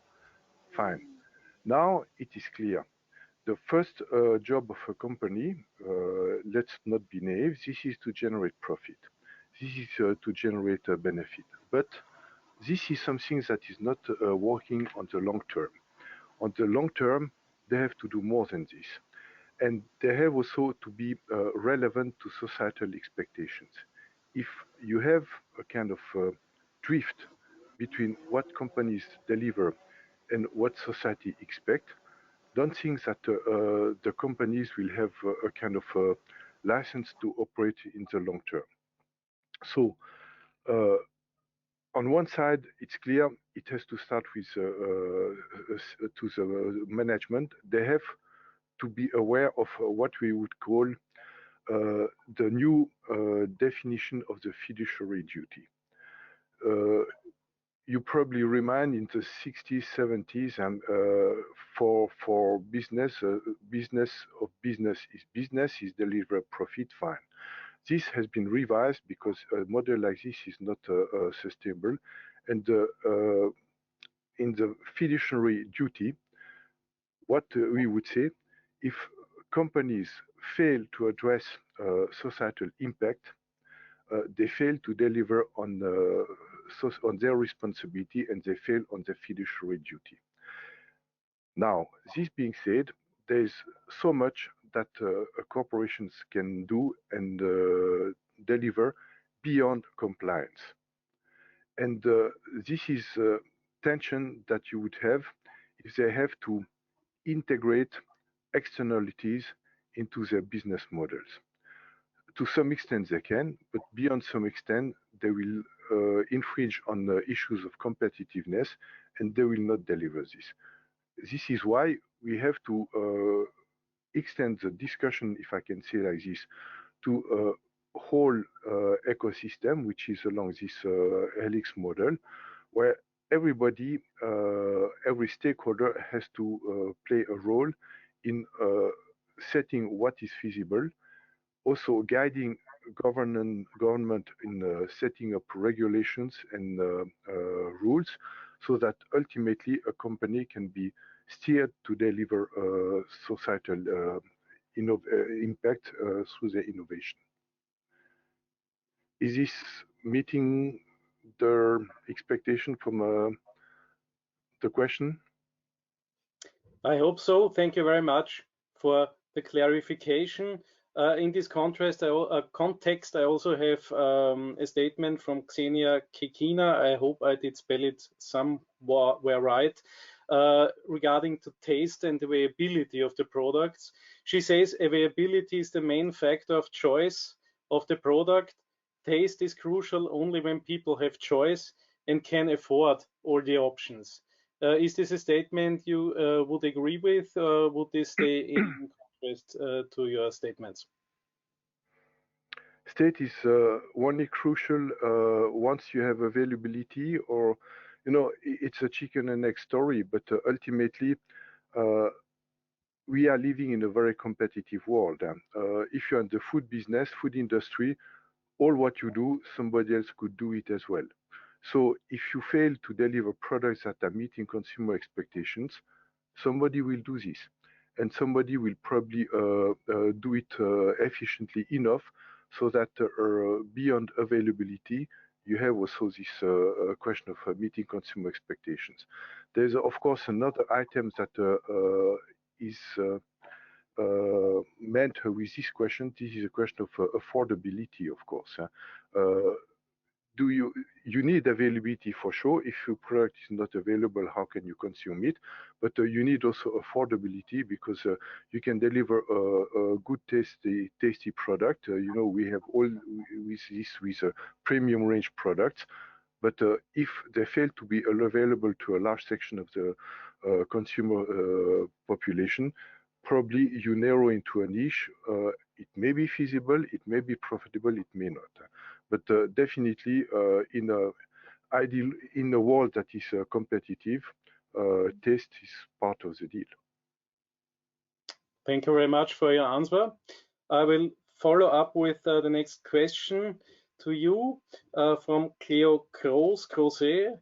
The question is, when you presented the need of collaboration between different actors, you say that the industry has to keep its functioning, which is basically aiming to grow in order to make money, because this is how the current economy is working. But how to keep this unlimited growth need in a world with limited resources? So are we somewhere at the end of the growth, or can we go on like this, or is there any other solution possible?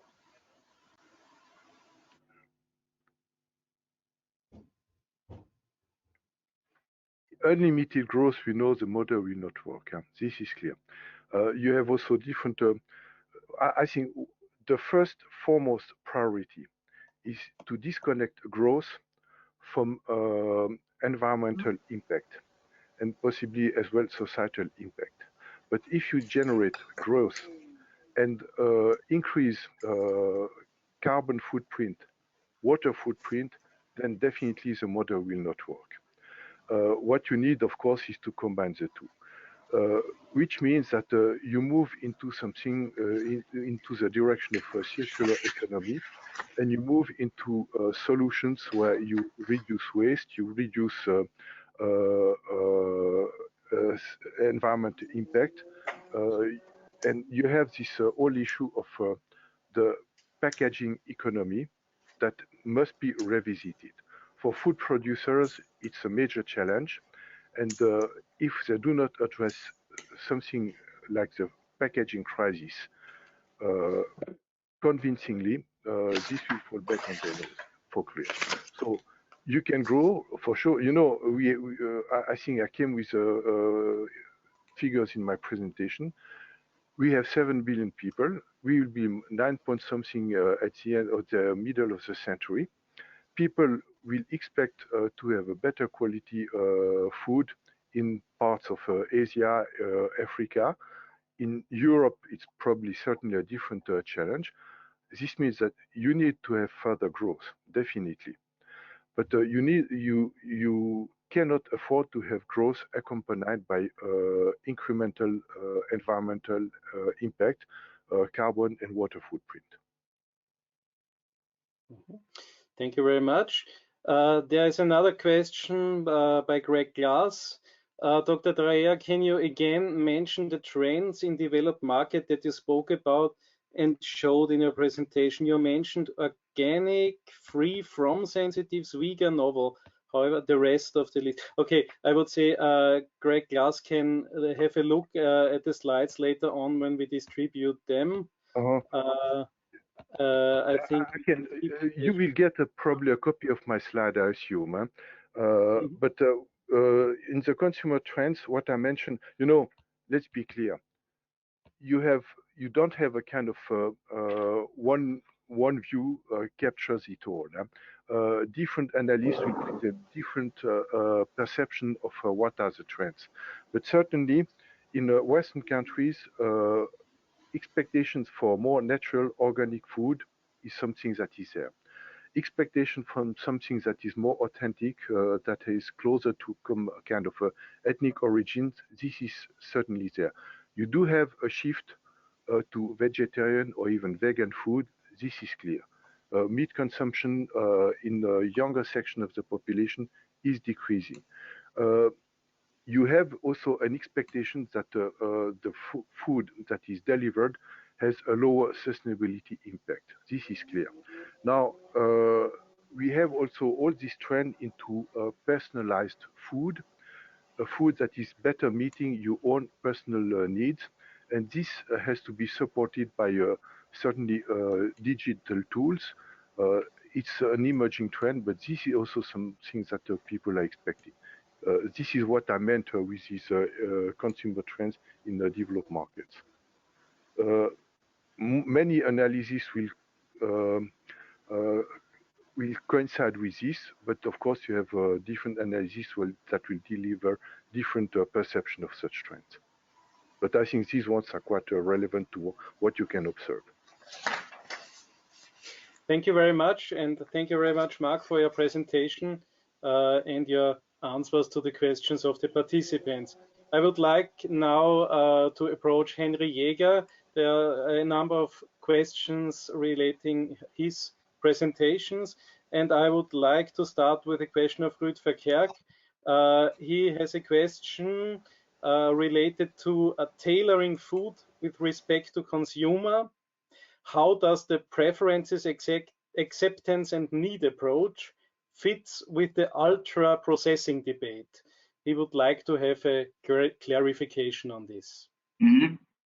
Okay, well, first of all, it's difficult to define ultra processing. It's a word which is usually used referring to highly refined ingredients, but also severe processing conditions. Well, if we take this meaning, I was trying to address this with my example of bread baking. Bread baking is a very good example of highly processed, ultra processed food. we have a highly refined raw material, which is the flour. There was a lot of fractionation processes before we obtain our starting material.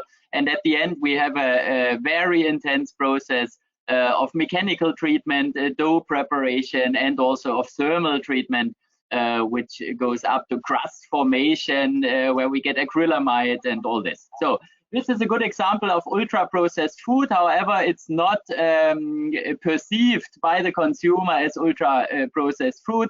No one would complain about conventional bread baking. So still, we have to face this issue that consumers perceive food and to a certain extent cannot relate their home food preparation to industrial food preparation, because in the kitchen scale, ultra processing takes place to a certain extent. But they cannot link this. So this is just communication. The industry needs to open a view into the production process, but also we need to make consumers aware what is actually happening, what is behind food processing. However, if we take it as a given that the consumer does not want to buy ultra-processed food, well, still, this would be reflected in the preference, acceptance, and need concept, because in the preference section, I didn't put this, but you could add this, that consumers don't want to have additives. Consumers don't want to have ultra-processed food, whatever this relates to. And this would be preference criteria. Well, and then it's up to the industry. Either you are able to communicate what is behind your food, why are you doing processing in a certain way, why are you using certain ingredients, and so on, or you will not be successful in order to sell your product. And on a long term, of course, it's the task of all of us working in a professional way in food science and technology to try to also communicate, transfer knowledge with regard to this ultra processing. Thank you very much, Henry. I also have another question to the PAN concept. Personally, what I was wondering about, why the term price of a product is not present in the concept, especially for acceptance, because as I know from market research, price of a product is one of the major issues for the choice of the product. Yeah, that's true. Also, this you could add prices, I think, a separate category that basically could be put above all the other aspects. And this also is very difficult or different looking into different eating cultures, I would say, how much people are willing to pay for a certain product. However, if a product does not provide a sufficient amount of nutrients, if a product does not taste well, even if it's a low-cost product, probably the repetitive buying of this product will decline on a long term. So I think price has an impact, clearly. Depends very much on different consumer groups. But yeah, you are fully right. Of course, this is something that also needs to be considered at the end.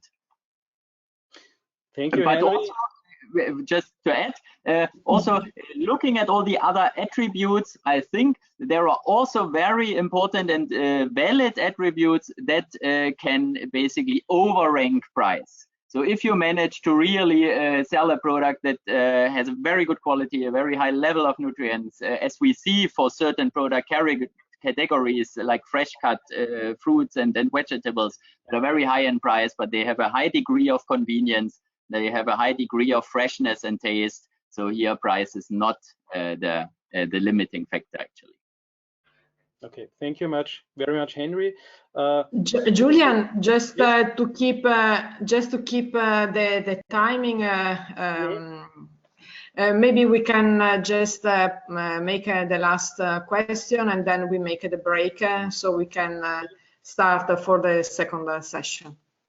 Okay, then I will just scroll down. Yeah, there's one last. Okay, as you said, last question from Greg Glass.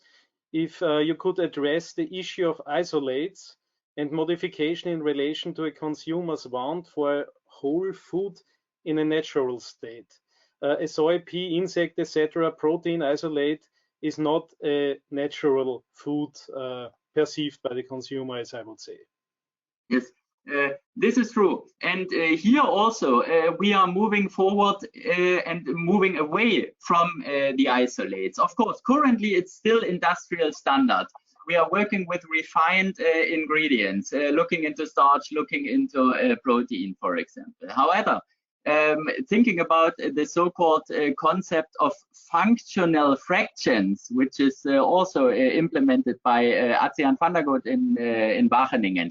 The idea is how much purity do we actually need in order to provide a certain functionality? Thinking about starch, thinking about protein, how much fiber, how much impurities could we actually handle by still benefiting from the gelation properties or water binding properties of a protein or emulsification properties and so on. Of course, this is difficult to translate into industrial context where we have our standards, where we have our specifications. But looking into sustainability aspects, clearly this is a way to have a closer look again on these concepts of refinement and fractionation that have been developed during decades, and to answer the question again, to which extent this is or will remain necessary. Yeah. Okay. Thank you very much, Henry. Then I will stop right now with the Q&A session. We have still 3 open questions, and I would ask Line maybe to correct them, and maybe we could answer them later on in written form to the persons who have stated them. So I would like to give back my screen to Paola and maybe to start with the break. Yes, thank you very much, Julian. Actually, the debate was really interesting, and with also a series of interesting questions, because actually these are part of our they are actually coming from the new scenarios that we have to try to match and try to sort out with all the challenges that they are proposing us. I would like to thank again the speakers of the first session, in particular Mark Dreyer, Henry Jäger, Matteo Sabini, and Susanna Albertini. Now we close the first part of the workshop. We stop for 15 minutes, and then we start again with the second part. We have a short break just to stretch our legs and have a coffee or a tea, and then we start at just 15 minutes later. So we start at 4 o'clock with the second part. So enjoy some refreshment at home or at work, wherever you are, and see you in a 15-minute time.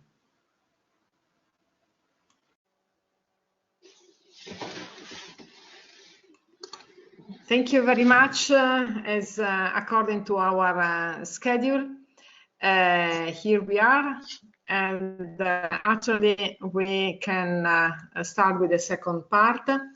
As I was mentioning, the second part is focused on new approaches and tools.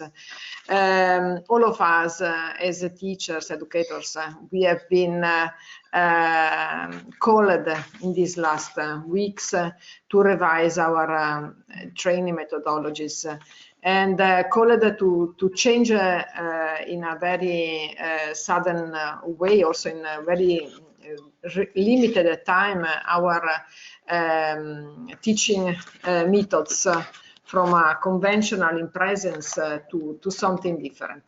It's necessary that we change and we start to improve also our capabilities, but also having the possibility to use new tools. And for this, also research in this area, trying to implement new tools, but also new methodologies are required, and all of us need to learn. So it's really a pleasure for me to introduce here Professor Alessio Cavicchi from the University of Macerata, that will start as a first speaker of the second part. Then we have also Dr. Rainer Svacinka from Sumo Technologies, that will present some interesting new assessment, virtual tools for assessment, sorry.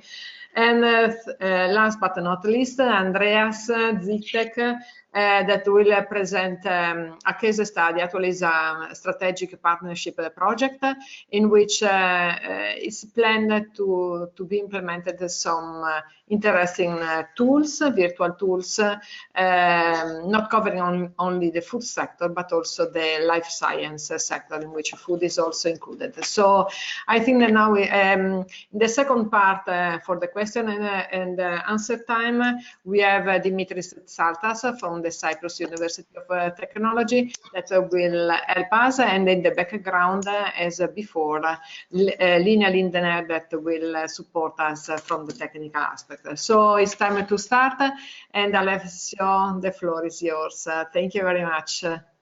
Thanks, Paola. I hope you can hear me. Can you hear me? Yes. Okay, great. So thanks for this invitation. I'm really pleased to be here, to be part of this workshop. My main well, I'm a bit worried because I mean I see that there are 250 people in front of me and I don't see anybody. So in these cases, you never know if on the other side you have someone who is having a shower. But I hope at the end there will be some questions. I'm pleased to be here because I had the chance to meet the first time Paola in a meeting of Erasmus Plus. It was organized by Erasmus Plus. It was a cluster meeting, and it was the beginning of her project, your project, on ASKFOOD. And it was a part of my pathway in two different projects. One of them was the Wine Lab project. And I had the chance to share some thoughts with Paola, and we have collaborated during the last 2 years in some projects. And I would like to show you something about this project, of course. Well, first of all, what is the background I have? The background is that of a rural place in Italy. I come from the University of Macerata, and Macerata is very close to Teramo, where Paola teaches. And when I started to work there, it was 2005, and the main knowledge I had was about consumer science, consumer behavior, and marketing and food marketing. When I arrived in Macerata, in this rural setting, nobody was taking care of my research. There were many other problems.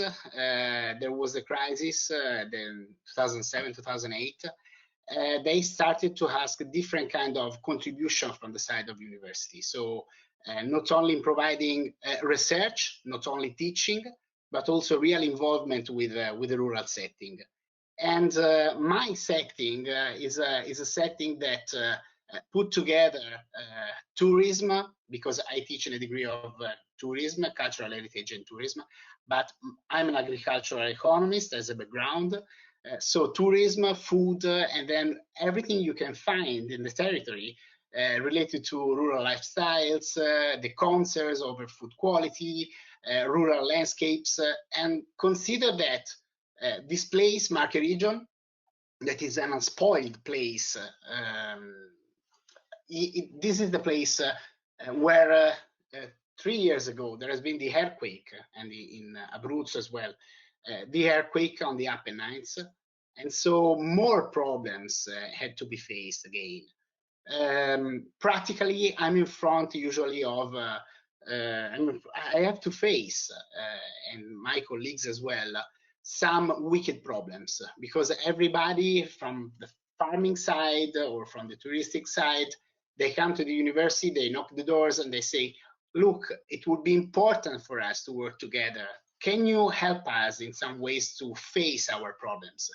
But you know that you have to face wicked problems, because there's not a one-size-fits-all solution. So my point has been, first of all, to work on some research questions that could be also useful insights for our stakeholders, for stakeholders in the rural setting. For this reason, for instance, the kind of work we are trying to do is that of civic university. So the point is that teaching has a strong community involvement with a long-term objective of widening participation in higher education and producing well-rounded citizens and as graduates. So there is a social function, there is a civic function of the university, a civic function that is recognized by the European Commission through the Smart Specialization Strategy, because you ask to regional networks to provide innovation in different fields, not only in the agricultural sector, and you always look for an entrepreneurial discovery process. So you have to understand what works in the territory and what doesn't work. And university has a central role in putting together different stakeholders. So academia, state government, civil society, and then the business sector. So what we are trying to work on is this new role of universities that goes beyond the traditional third mission. We are a humanistic university. We don't provide technological innovation, so but we are embedded in a rural setting. So for us, working according to action research approaches, working together with the local community, trying to exploit the mutuality in the flows of communication, especially with some tools, some innovative tools, and trying to empower local people by providing in the territory the presence of international students is a very relevant factor in order to have the commitment of local people. So we had to change our approach to work in the rural setting, to work with farmers, and we started to look to different methods. So project-based learning approaches, problem-based learning.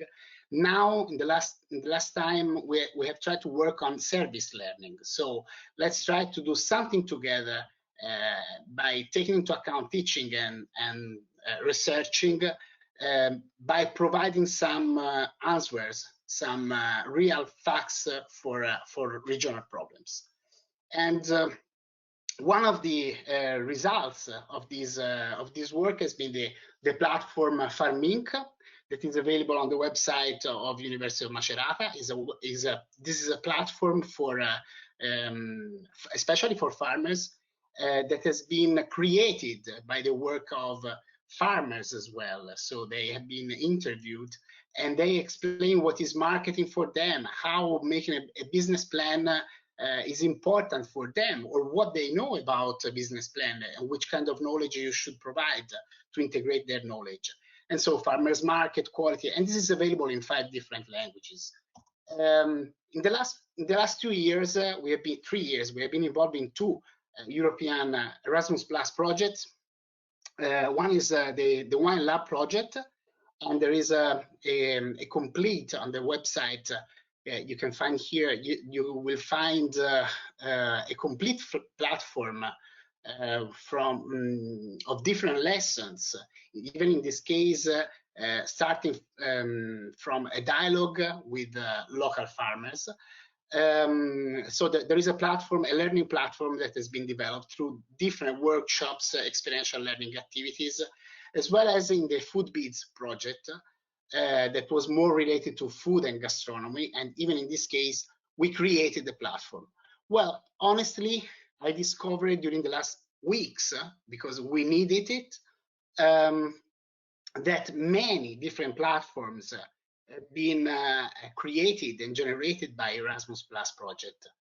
But for us, for instance, we had the chance to be involved also in some European programs like the PRIMA program, the Partnership for Innovation in the Agricultural Sector in the Mediterranean. And within that project, we discovered that we could take part to global e-learning platforms. These are 4 platforms. Future Learn, I guess many of you already know these platforms. Future Learn, Coursera, Iversity, and EDX. They provide many different MOOCs, massive open online courses. And we had the chance, and we have been proud to and honored to work on one of these learning platform on EDX, and specifically a course that is Sustainable Food Systems in a Mediterranean Perspective has been released. And now I would like to share with you, I don't know, maybe if Rainer can help me, I would like to share with you the trailer, so it's an advertising space. I don't know if you can, Rainer, help me. Yes, I can help you, Alice. Please. Yeah. Please go to the sharing pane on your control panel. There is a button called Show Screen, and you can click on the arrow. Do you see that? You have to show it yourself. Alessio, you don't hear me? Yeah, sure. You have to show the video. You have to go to the sharing. Okay, I can show the video. Button. Okay. Yes, but please hear what I say. You have to go to the sharing pane. There's a button called Show Screen and an arrow. You click that arrow and you select the YouTube video that you want to show. That is this one? No, I don't see the. Okay. You don't see it? Okay, No. I will try and share it, okay? Yeah, sure. Okay. If you can take the leadership of the. Yes. Yeah. What is it? There are 2 videos. Is it the one called Sustainable Food Systems? Yeah. Okay. Thank you.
Yeah.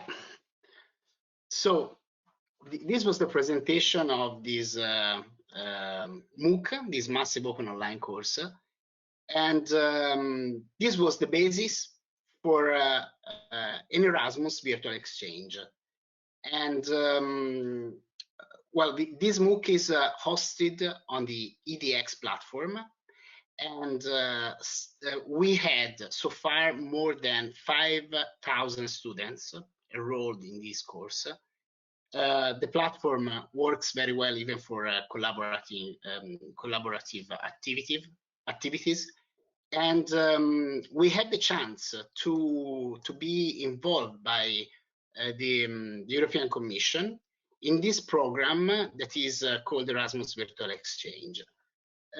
What is the virtual exchange? And this is also an invitation to all of you to take part to this new adventure. Well, it's this innovative pilot project has been established by the European Commission 2 years ago, and the main objective was to have a meaningful intercultural learning experience online. It starts within the Erasmus Plus program, and but on the other side, the aim of this program should be to involve by the end of this year more than 25,000 students in this program. There is a consortium of 8 different partners, and the idea is to scale up the project in the next years. What is the main objective? Well, the main aim, there are 2 aims. One is politics and one is related to education.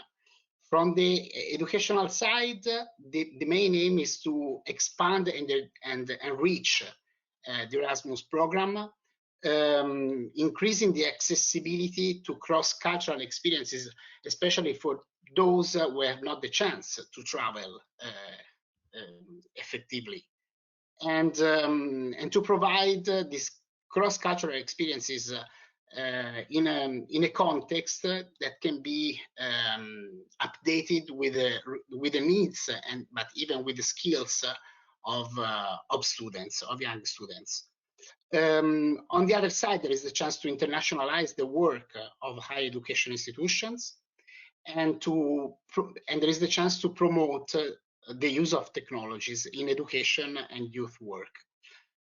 From the political aspects, you can guess, as it is written in the slide, that this can be useful especially for the European neighborhood policy, and also a useful tool for to face fake news.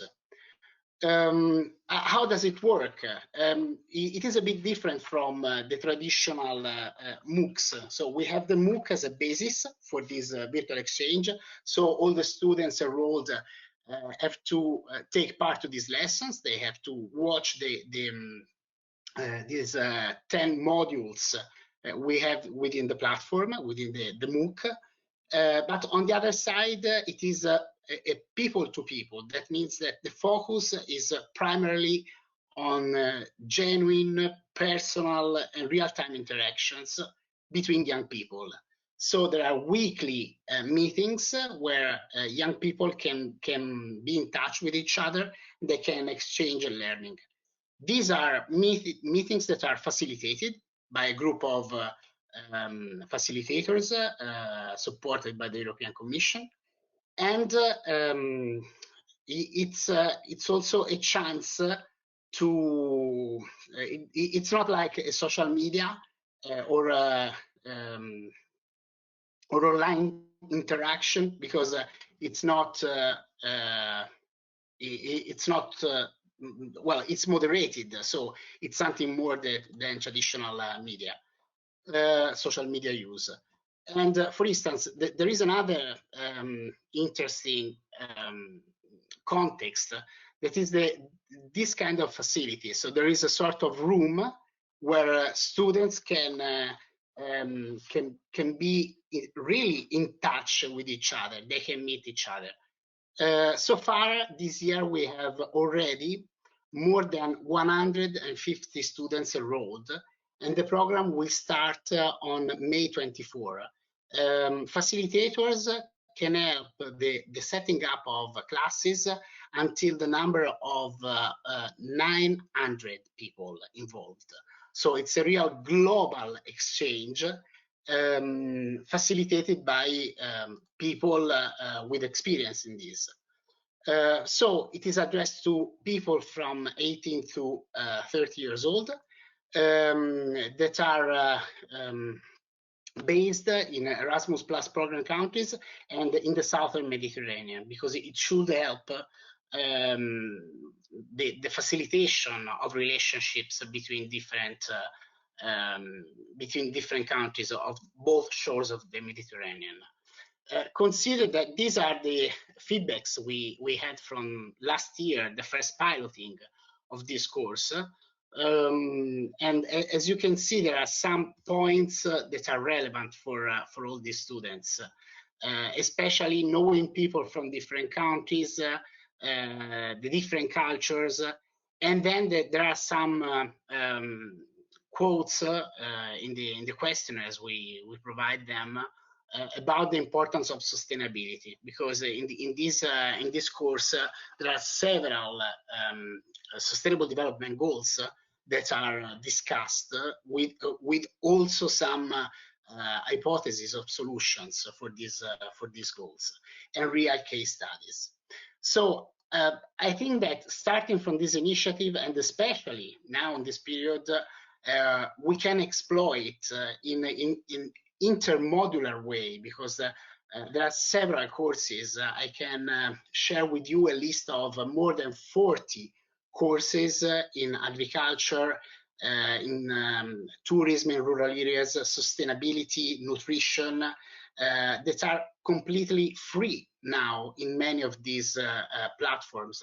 As you can see, there are timely advertising campaign by these platforms, Coursera and EDX, and we can use them in a modular way to create our own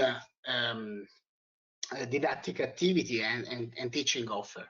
So my proposal for you is to take part to this Erasmus Virtual Exchange. There is the chance to go to the website of the European Commission on the Erasmus Plus Virtual Exchange webpage, and there is this template to apply, the option to apply to this course. And of course, I'm available to share with you this course and even other platform, and I'm available for your question at the end of this workshop. Thank you so much.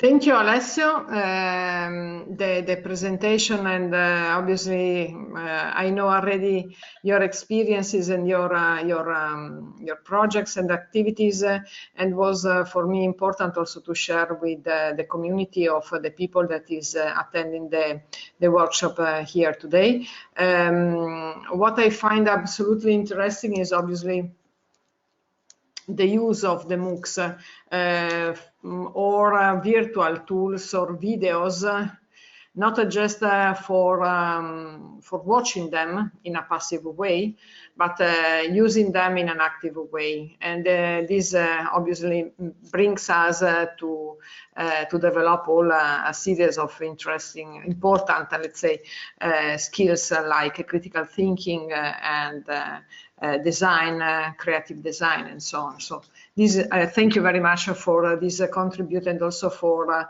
mentioning the Erasmus Plus virtual exchange, which is that will be, in my opinion, based on what we expect from now onwards, for sure improving and increasing a lot because of the restriction in our transfer and all the mobilities. Let me tell you, Paola, that this program is increasing and is expanding. So, I mean, if you have MOOCs or other teaching platform e-learning platform, you can also be in touch with the Erasmus Virtual Exchange organizers and suggest your own ideas for future courses. So we are still in the piloting phase, but it's increasing. Yeah, thank you very much for also for mentioning this. And but I would like to continue to speak with you, but now is obviously the time of Rainer, because Rainer then otherwise he will complain with me. And Rainer, now is your time, and I leave you the floor with the talk Learning by Imagination, a multi-based digital knowledge management, learning and assessment approach. Thank you very much. The floor is yours. Wonderful, thank you, Paula. You can see my screen and everything? Yes, we see it. Wonderful, very good, wonderful. So I just have here some afternoon sun coming through my window. So greetings from Vienna, and as you maybe have seen, it's always I always notice this in the afternoon when you look at all the speakers. All of us have no problem with the hairdressers being closed because we all have this wonderful haircut already. But with that, let me get serious and let me continue with my presentation. Thank you very much for this opportunity to present our solution here in the frame of ASKFOOD. In the frame of ASKFOOD, we also applied this solution for one of the lectures in Vienna at the University of Boku for a food-related lecture, which also now had to be stopped due to the coronavirus. But we already had some first insights on how our tools worked. This is my team, with which I'm working from Sumo Technologies. As you can see, we have a slight gender issue there, but well, it's a pure male team. Sumo Technology, it was a company that was founded in 2018 here in Austria, and we originally came from the food sector and especially from the audit business, but nowadays are pretty much open to any sector. And what we do is we digitally empower our partners to meet any challenges of today's and tomorrow's market, which a lot of those, as you're all aware, are related to digital and artificial intelligence topics. We deal with solutions that have to do with data management. We deal with solutions that are related to training. We have experts in AI solutions, or depending on the complexity of the topic, machine learning solutions. We have a couple of in-house products, but most of what we do is, and this is the advantage of having a small company, is we do project-based development according to the demand of our clients. So also the tool which I'm presenting you today, this is one way of how we are applying it. This is one way of how it looks, but even this product is customized for the different situations and for the different demand of our clients. And that is really one of the added values which we can bring to the market. And what I would like to present you today is a tool which we call Imagio, Learning by Imagination. Well, I'm giving you a brief background on where it came from. As I mentioned before, the origin where we come from is the food sector, and here specifically the audit business. And most of you are based in the food sector, and you know that it's a very, very complex sector with a lot of different actors. And when looking at it from the perspective of audit management, we have a lot of stakeholders, we have a lot of different experts with very different background and with very different opinion and viewpoints. And we had a challenge at the beginning when we tried to penetrate into this market, that we wanted to grasp the know-how of a lot of those different actors, which come either from a company, which come from an audit company, which come from a food producer, which come from a certification body, people working in a company. So having people from quality assurance and all those, which do have a lot of very specific intrinsic know-how, which, to make it available, has to become extrinsic knowledge. And only when it becomes extrinsic knowledge, and only if you have this know-how and you have it somehow displayed, you can make it comparable. And that was our biggest challenge, because to really establish products there or to support our clients in this area, we had to collect all this information, compare it with each other, and come then in the end, so to say, to a true conclusion. Because only if you see all the viewpoints, if you get all the information, let's say from private food law, from EU food law, and so on, you get a really true conclusion about a certain situation, presumably, for example, an audit situation. And the challenge which we had there was simply that all the classical methods, so when we just performing interviews or when we did some questionnaires, that was really, really time consuming. It was very work intensive, and several of those people were not really motivated to basically to fill in our questionnaires or to answer to our interviews or to record something. So we were looking for a new way of interacting with all those actors in there. And the approach which we came up with was then basically to use multimedia triggers. So basically to see what is there available. Obviously in the audit sector, there's a lot of documents available, but also there are a lot of pictures available. There are recordings available, for example, maybe from previous auditors. There are videos available from the production sites. There's a lot of material available which we can provide to people from whom we would like to collect their intrinsic know-how, and then basically ask them to speak freely about it. So not just asking too detailed questions, I mean, very much depending on the topic itself, but ask them to speak freely and basically give us input on their opinion on, let's say, for example, a certain video which we are showing on a certain production site, or a certain document, or a certain machinery. And then our demand was we wanted to convert it automatically, so to work with speech-to-text software, and then also make it automatically comparable. Because if you're interviewing 50 people, even through a tool, it would be still very tricky to compare all these manually. And what we wanted to do in here was that basically we have a first batch of people, we have a first batch of experts. We collect their input. The tool is basically tracking all their information. It's doing a speech-to-text analysis. It's highlighting keywords, and all those keywords which are listed there, they can be compared to each other. Then you can highlight, let's assume the 10 or 20 most mentioned keywords, and then you can use the situation, the video, the equipment, document to tag these multimedia content with those tags, with those descriptions. Obviously, you let some expert look over those tags first, but then you have this information, you have this additional information added to the multimedia content. And then what you can do then is then you can have a second round where you expose this to either the same people or to a new batch of people. And then already those documents, those material is pre-tagged. So it's then automatically compared to something that was already said by an expert. So you can compare the new input, not now towards the input of other people, but already previously tagged information, previously recorded information, and confirmed information, which is giving you in the end a very true result. It's giving you a very high level information on the material that is provided. And we did that in partially in moderated and partially in non-moderated sessions. And this is now just briefly our tool. If my presentation is fast enough, I might give you a very brief look to the online version.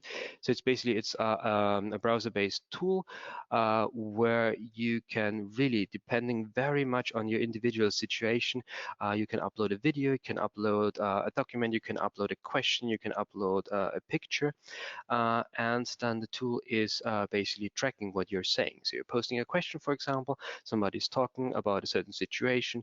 This can be in a very limited amount of time. Let's say for example, you can see that was done within 30 seconds, but you can also give this person a way longer time, like several minutes, half an hour, to talk about a certain situation.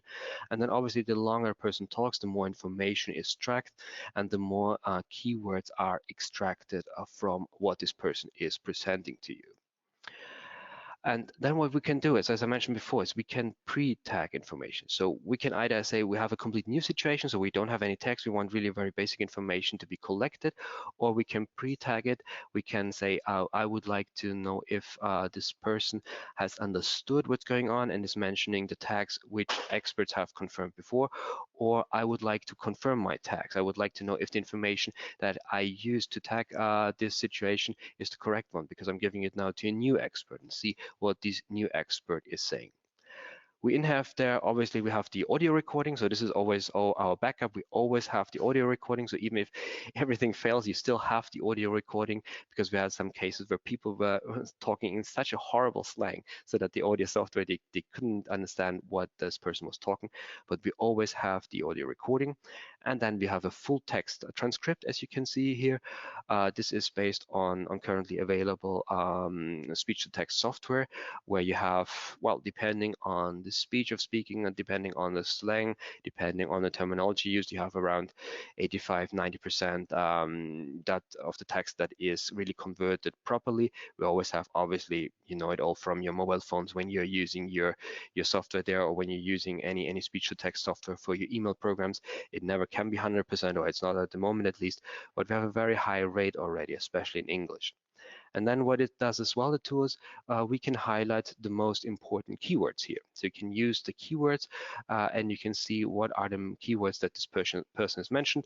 And especially when you have half an hour of a speech, then you have a lot of information there. And then you can use this information to do whatever you need to do with it. You can compare it between different people. You can make word clouds out of it. You can make different graphs out of it. So it really, really depends according to your demand what you would like to do with this information. What is the innovative part about our solution here? And that would be simply that through having an AI solution running in the background and through using those tags, we can do really nonlinear and very answer-triggered questioning. So it means that one person is not necessarily getting exactly the same question as somebody else, because they might have answered a first question to such a high degree correctly that the next question, you know that the next question needs to be a different one, because to ask a more in-depth question about the same topic wouldn't lead to any further information for you to be collected. And it also means that, for example, that the same person doing the same questionnaire with some time in between might have a complete different questionnaire than in front of them, because they might have learned something in between that led to them really receiving further information and simply then having better answers maybe.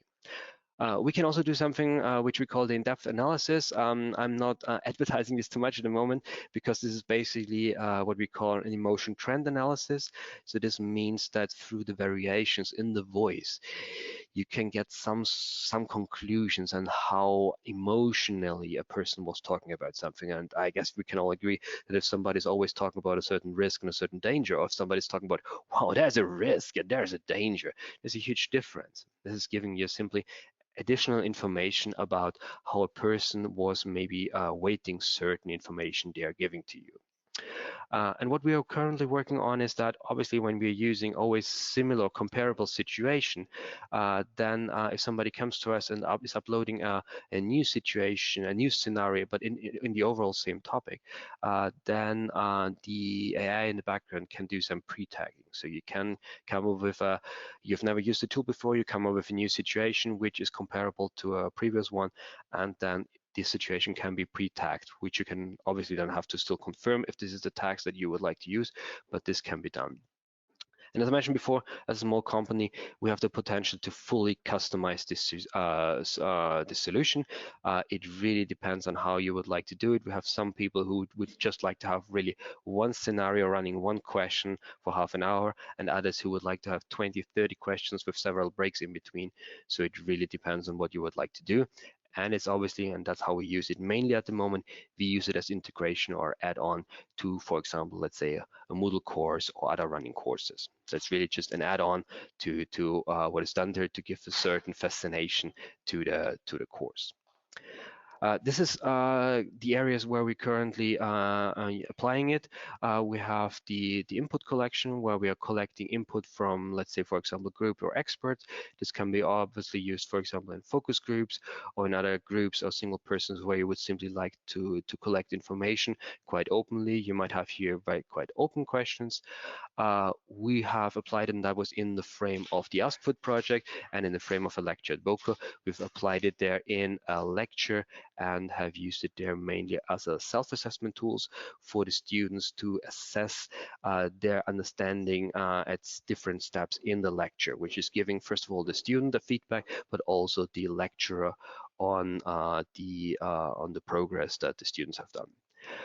We use it obviously at the moment to train our AI solution in the background, so that we can use more tags, so that the AI solution in the background is understanding the tags and can add tags to further situations.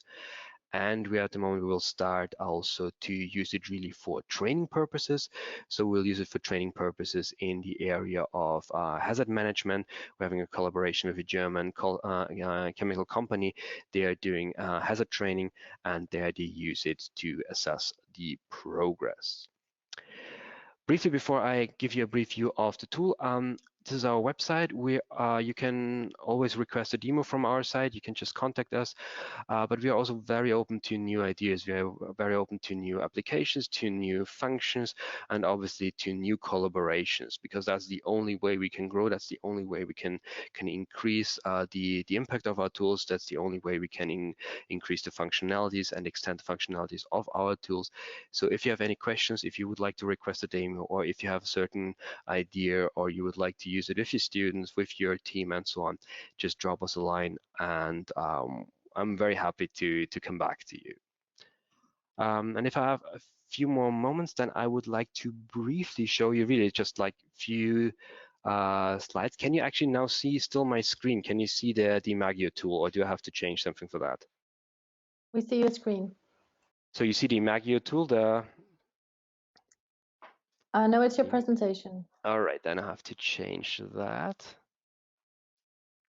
Let me see where I can do that. Do you want to show the video? No, I want to show my browser. Okay. Can you make me presenter again? Or Yeah. do I have to change something so that I... You are presenter. Okay, good. Good question, how to change the screen. Under show screen, you can change the window you want to show. Okay, good.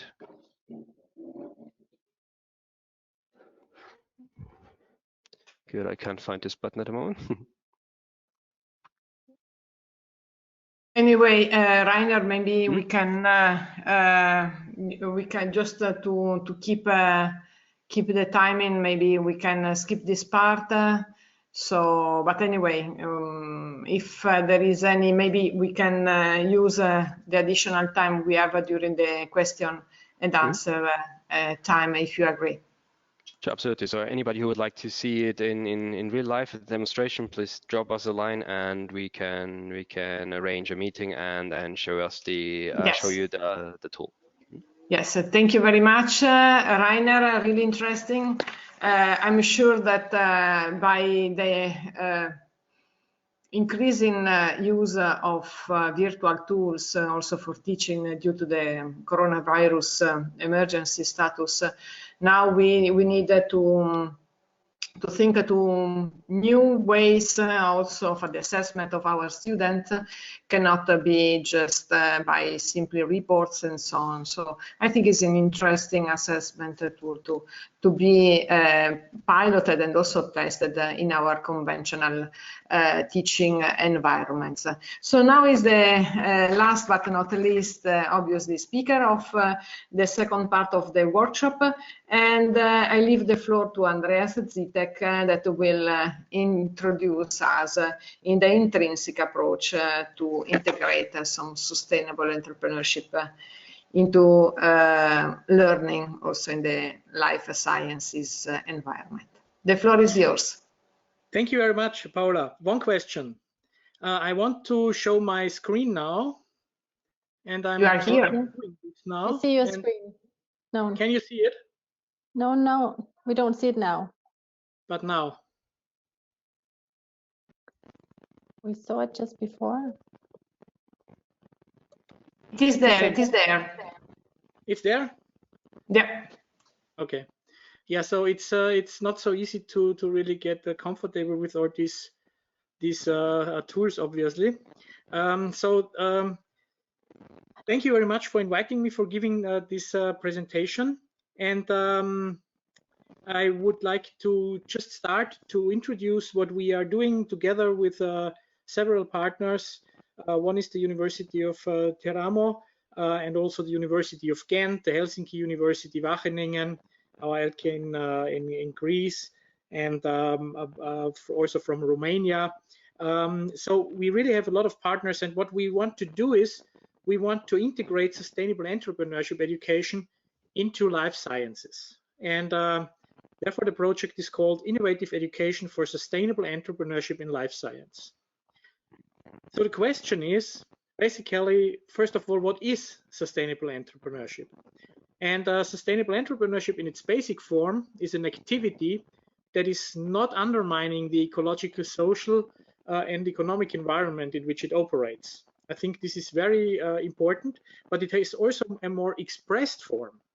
That means sustainable entrepreneurship in its more expressed form is aiming at solving problems related to sustainability by generating social, environmental value for others in society. So here it is about value creation for others and solving problems of sustainability. And we are very much focusing on the SDGs here. What we would like to do is we would like to support teachers to support their students on their sustainable entrepreneurial journey. And you will later get a link to view a nice video on this topic that we produced, an explanatory video. But how does this entrepreneurial journey look like? First of all, you have in principle a not very clear pattern that the latent and nascent entrepreneurial activities are showing. And once you have clarity and focus and you go into the exploitation phase, you can really make your revenue or whatsoever. But how can you teach people this process? And this is where all these things come from, that we need innovative approaches to study to teach this kind of development. I mentioned two words, the latent entrepreneurs and the nascent entrepreneurs. And we are mostly addressing the latent entrepreneurs. These are those basically, first of all, that just would like to do something on their own and rather than being paid employees. And the nascent, they are already doing something in that field. So we are dealing in this with the students, maybe some people who are really have this tendency towards entrepreneurship, and we would like, first of all, to really make this grow and make them more successful when they really start into the world. But of course, the teaching is good for everyone in the life sciences because it's teaching for competences that are 21st century competences, basically. So what are these competences that we are talking about? When we talk about sustainable entrepreneurship competences, we refer to the scheme of Bloom et al., which is a validated competence framework for sustainable entrepreneurship. And on the bottom, we start with those interpersonal and social interaction competence, with diversity and interdisciplinary competence, systems thinking competence, strategic action competence, normative, value-based decision-making competence, and foresight. And when you look in all those different elements, you can already imagine that all of those have a universe of teaching methods behind, and that these teaching methods follow a certain gradual increasing complexity when you start with your studies towards the end of the full competence. We also think that these competences can be arranged to a certain way along the entrepreneurial process. During the ideation phase, you maybe need more foresighted thinking and the normative validation competence. In the evaluation phase, you also could apply the systems thinking, diversity competence, and also the normative competence again. And in the exploitation, you really need a lot of strategic action competence and interpersonal competence. However, still those competences apply also at different levels to a certain degree.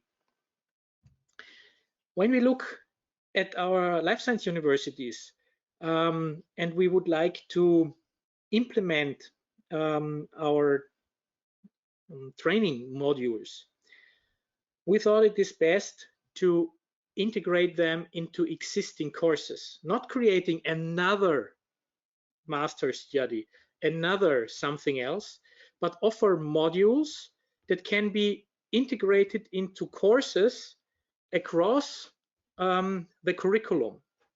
And also one can, let's say, pick up the bachelor and give them as a starting point more simple, let's say, an introductory possibilities to learn. And then you can, in the same topic, you can increase the complexity. And here we have shown the competence cognitive domain of Bloom, where you see this gradual increase. So we have different topics, different fields, different competences that have a gradual increase that we would like to incorporate across the curriculum in existing lectures. So people can choose that they are, let's say, on a bachelor level and they want to do something about system dynamics, and they get, let's say, this basic level or higher level choices, and then they can select from these elements to implement them. But of course, we don't only have Bloom, and Bloom is often reduced just to the cognitive domain, but there is also the affective domain, which is about values, and also the psychomotor domain, which is about, let's say, a different behavioral skills and psychomotor skills. So what we see is that but basically a lot of people just work with the cognitive domain and do not integrate the other domain. But when we have a learning progression, we have a lot to deal with personal value development, skill development, learning how to learn development, learning how to manage stress, learning all of these things. And Margaret Tex drew my attention to another taxonomy of significant learning of De Fink, and I think this is and they apply it in Finland for another master in entrepreneurship education. So they are looking at different dimensions that need to be incorporated to enable significant learning. And I think the challenge is how to create this learning path so that's really understandable and makes sense for the student from a student perspective. So when we come back to our project, what are we doing to support and train our teachers? Of course, we have first of all a modular interactive web platform. We are also developing a staff development module, so a kind of a MOOC platform that we are establishing. We are creating a design tool for teaching sustainable entrepreneurship, and we have a new way of monitoring the entrepreneurial mindset with simple open source app environment I will introduce later. And then we will produce case studies and testimonials. So this is our web platform where you can find it in www.intrinsic.eu. And we also have attached there a platform where we would like to connect the educators. For example, the AET-Food has the food hive. So environments where people can, let's say, build up communities of practice so they can really exchange and stay connected. However, I know that there are a lot of active communities, for example, on Twitter or LinkedIn. So I think it's very hard and there is all those very active people is already very active there. So you have to be very careful, I think, with making social platforms, and the question is how you could really make use of existing networks and existing platforms. We also have been running successfully a series of webinars that are made accessible for all people on demand. And we had really world-renowned speakers in the field of entrepreneurship education, and we will go on with those. And these are resources that are highly acknowledged also in the different communities existing. This is our own staff training platform. It's OpenADX. It's an open source ADX platform. We have been setting it up successfully, and now we can fill it with content, and it will be available as it is a platform for all European life science universities. It will be available also for the purpose of sharing courses across those life science universities related to sustainable entrepreneurship education in the future. When I come to the teaching tour, I think that's very important and very interesting, because teachers, they have a lot of stress already with research and teaching, and you must make the access to those elements as easy as possible. And also they should connect to the interest of the teacher. So that is what we would like to do. So we would like to make a tour that is easy to navigate for teachers to, let's say, select elements of sustainable entrepreneurship education, and for these defined competences that I have spoken about, with different entry points. So if I'm interested in agriculture, I can select I'm from agriculture. I have this systems idea, and I would like to work on some aspects of developing these competences on the basic level. Then you get a selection of activities in this kind of database.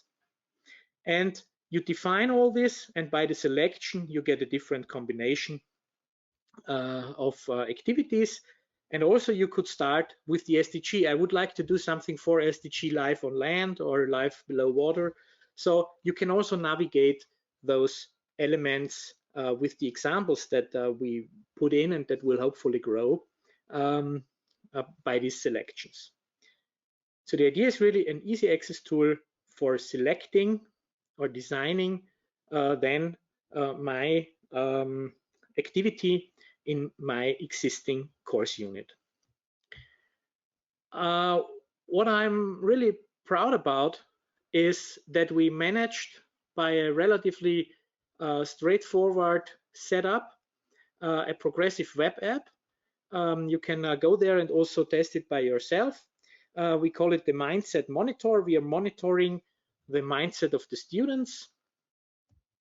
And what do we monitor? We monitor the approach students take towards entrepreneurship. And there are basically two ways of how you could approach entrepreneurship.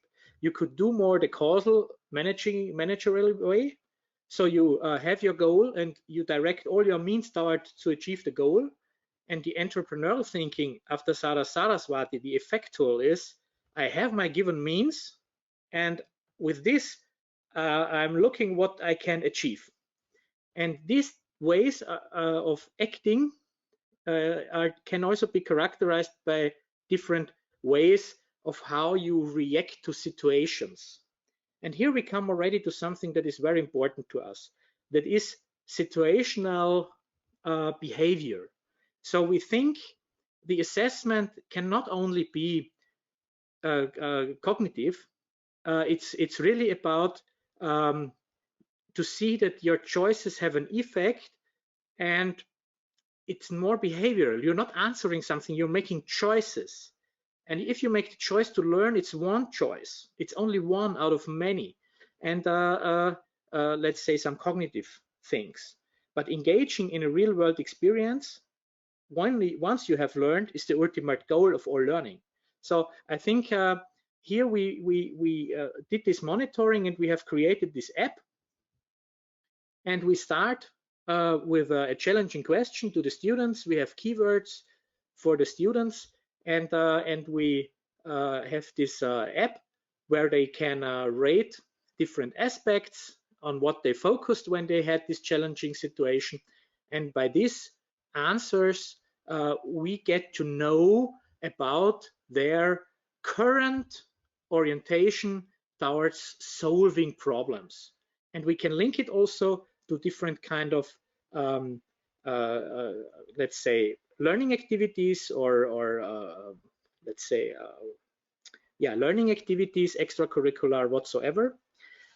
And by this, we can do also address the changes between, for example, some learning sessions and so on.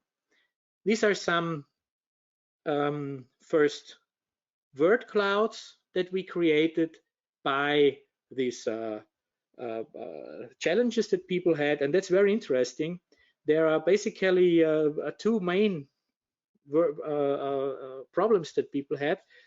That is self-motivation and emotion, and the other one is teamwork. And I think once we know what challenges students have, we can much better also address or create learning activities. So they have a problem with self-motivation. So motivational aspects in teaching, although discussed a lot, but integrated nowhere. So I think there is really something that we need to change in how to attract people to do something and to keep on learning. The last slide. When we would like to assess entrepreneurship, we run into a certain problem that, as I told you, most people are focusing on the cognitive domain, but we of course have to deal with a lot of interlinked competences and skills when you manage uncertainty, for example, or open situations. So the situation judgment tests that are widely applied in medicine or staff recruitment, they are an idea that we are working on to really assess those progresses in the entrepreneurial education, and we are at the moment working on them. If you would like to receive some news from our project, you can go to our webpage and inscribe for our newsletter, so you get all the information that will be sent to the interested people for the next 1.5 years, quarterly. And you can also always send me an email. More importantly, and this is what I really would like to recommend, use this QR code and go to this video on Vimeo.com and have a look on our motivational video on sustainable entrepreneurial journey. I think there you can really see what it is all about. It's basically about becoming active and creating value for others in the field of sustainability. Thank you very much for listening. Andreas, thank you very much for this really enthusiastic presentation. Actually, I'm also involved, but just to remind one aspect that I think is important for all the participants is that these are also outcomes of Erasmus Plus projects, and so they are public, they are open access. And this means that they are offered for all the interested people. It is important for us also to share these approaches. So now I would like to give the floor to Dimitris to moderate this Q&A session, this last part of the second part of the workshop. Did you collect questions? If not, I have a series of questions as well. Well, we have some questions, but first of all, thank you all for participating for this really inspiring presentations. We reached a really high number of participants, almost 300, just under 300 at this workshop. So it really went amazingly. It really had the interest to people. So getting straight to questions and starting from Alessio, but probably the first question can be answered by all if they like. What about the current skepticism that we have on distance learning, and specifically on the skills needed? And if I can add into this, right now what we've been, it was for some people, they say roughly 50-50. People are getting tired. You have to be really focusing. So do we really need to incorporate and teach those skills to follow all these amazing electronic tools that we have in front of us?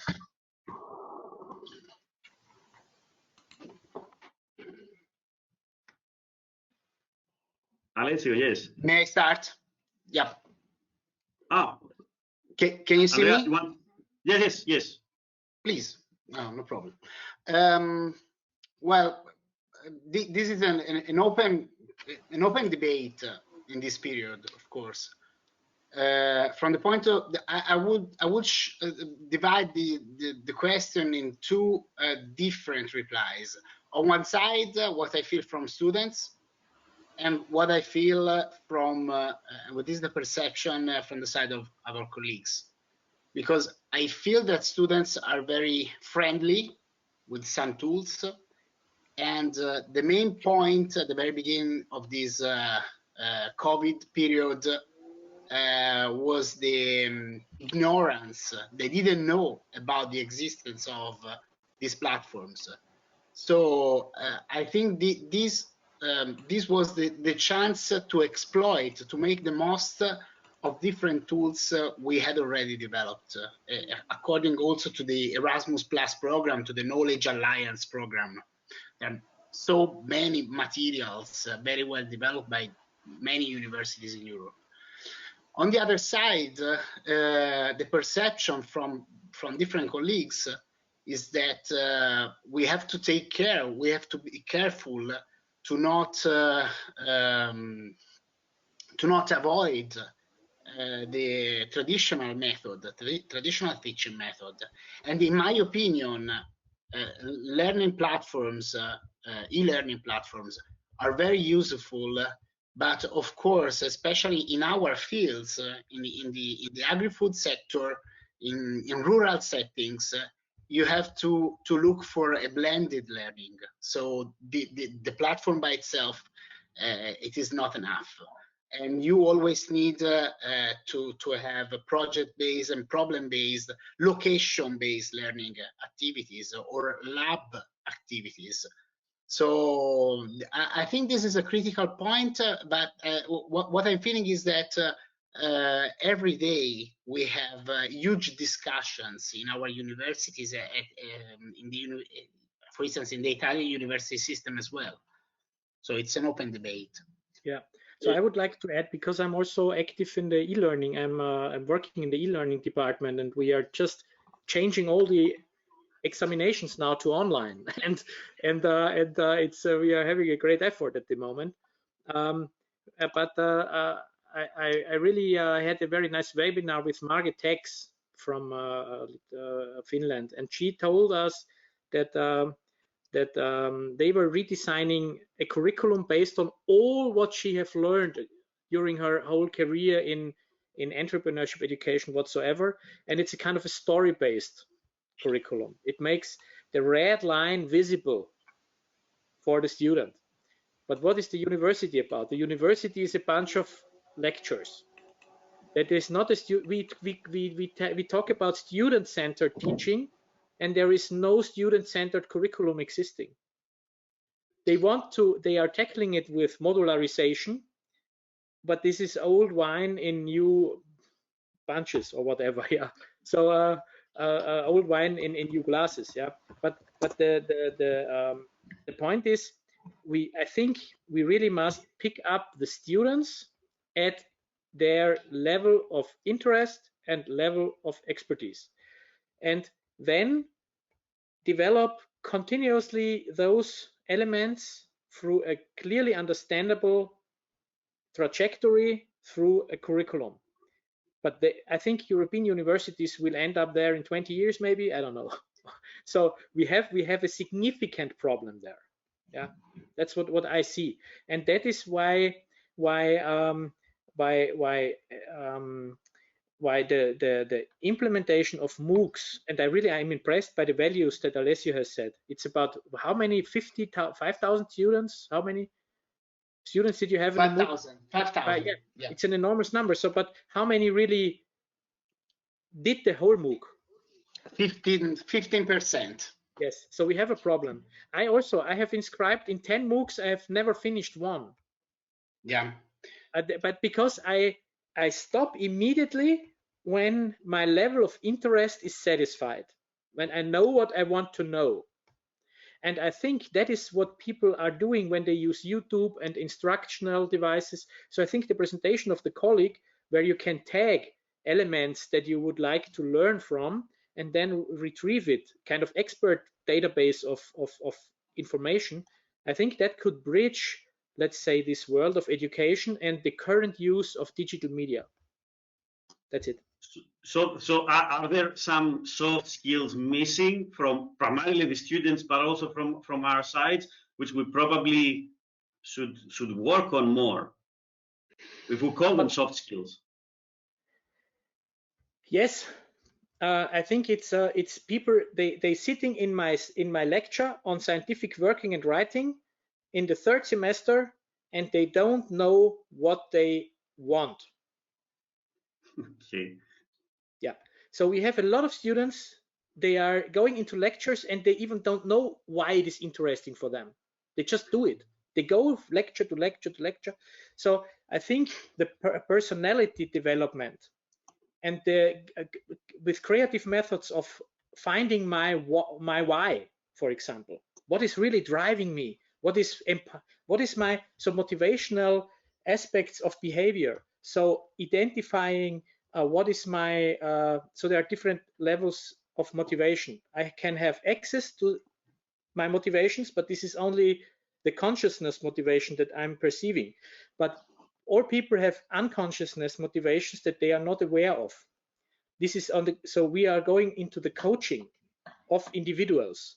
So finally, we really need to work on the personality and help them to develop their interest, their motivation, also train them in setting goals, in maintaining, working on these goals. Let's say there is so you need also to protect your goals from other influences. Once you have set a goal, you have to maintain to go on. So you have to protect it from other influences. So it's a competence on achievement competence. So, and this is, I think, things that are not included at all at universities. There is no personality development at all. Alessio, going also to you, that you have a lot of experience with these trainings with the industry people also. Do you see there a problem, because we are making a lot of this type of tools for the people in the production, and can they follow? When we heard before in the first session from the speakers that basically we are in a sector that has lack of innovation, SMEs, and we know the problems of SMEs. So can they follow us, or we just running with probably few followers? Well, my experience, even in this case, I would divide the timeline before and after the COVID, because before I found out these kind of problems in working with local stakeholders, with farmers, with the industry, because there is this perception, as I told you before, we are a human science based university. So there is this perception that you cannot provide a useful knowledge to these people. And but on the other side, what Andreas was saying, I think it's important. So working on soft skills, transversal skills, it's very important, even for entrepreneurs. After the COVID, so every time we had also to organize a workshop with the industry, we had a problem to find the right number. But at certain point, we stopped our aim to find only the institutional bodies, because when you have to start a project, you have to involve the Chamber of Commerce, the industrial organizations, associations. We started to look at those people who could be trustable by their people. So I mean, if you have an entrepreneur who is not the leader of a certain association, but who is a real innovator and is trusted by local people in the regional setting, by the local community, maybe that is the one you can start to collaborate with. And e-learning, teaching activities online have to be coupled with a real contact with them. Otherwise, the unique solution is to give them some incentives. And in the case of the Erasmus Virtual Exchange, you have the incentive also to finish your course, because you can get the badge from the European Commission and you can put it in your curriculum. So maybe you have a motivation because you have an external incentive. Otherwise, if we look at our role as educators and researchers in our setting, we have to couple these learning, e-learning activities with a real presence in the territory. Yes, yes. I just want to add a small thing is that I think a very important aspect is that we are working at the university level. So what does it mean, higher education? It is not only being entrepreneurial. It's about reflecting. It's about having the ability to see different viewpoints, to let's say monitor yourself, how you react to certain viewpoints whatsoever. And then you have this super entrepreneur out there, never was at the university, changed the whole world, only was shortly at the university, and you want to work with him as a university teacher. So I think there is a slight mismatch between those entrepreneurs never being at the university, being extremely successful, and those university teachers never having been entrepreneurial teaching, and the students in between. I think we are running in a certain problem here, and that is why the university. But what is interesting is that most of these entrepreneurs, they picked up university ideas. And this is, I think, that is why the personality is so important. And I would say that what I also have to learn is that we should learn to work in teams. And this is not a single entrepreneur. And Steve Jobs was not a single entrepreneur. He had his friend who was the perfect programmer, and other people. But he was the driving force. He had the vision. He had the foresight. He knew exactly what people in 20 years would do if it looks like he wanted it to look. So he knew it simply. And this is foresight, and this is anticipation, and this is the people fighting for this vision. But they need a programmer who does it for them. And I think teamwork and working in teams on certain problems trains a lot of these capabilities, interpersonal, and you can also identify your own strengths. And that is why this curriculum Margit X was describing has a coaching along the curriculum over the 3 years. They are doing a coaching on the individual level and a team coaching over the whole time of the curriculum. So I think that is where growth can take place. If I can also put a last question to Rainer, because I think, Paula, we probably need to finish up, and connecting the previous two speakers. Rainer, I love the in-depth analysis. As a Mediterranean with a lot of emotions, moving hands and shouting and, all this. But what's the benchmark for this type of tool? I mean, would it be proper to put emotions in professional, in business tools that give you answers for serious matters that probably can, really be judgmental on emotions? Yeah, For certain business areas, clearly. So we have certain groups, for example, in Austria, there are those people who are very open in sharing information about their living habits. They're living in these eco-friendly flats and eco-friendly houses. And people are collecting a lot of information. A lot of scientists are collecting a lot of information from those. And they are very openly in sharing everything and also the emotions. But I fully agree that for certain areas, it will never happen. And this is clearly one of the things, that's why I said I'm so careful with it. For certain areas, maybe not. But it could be, for example, let's assume we're in the food area, sensory analysis. That would give you something really in addition.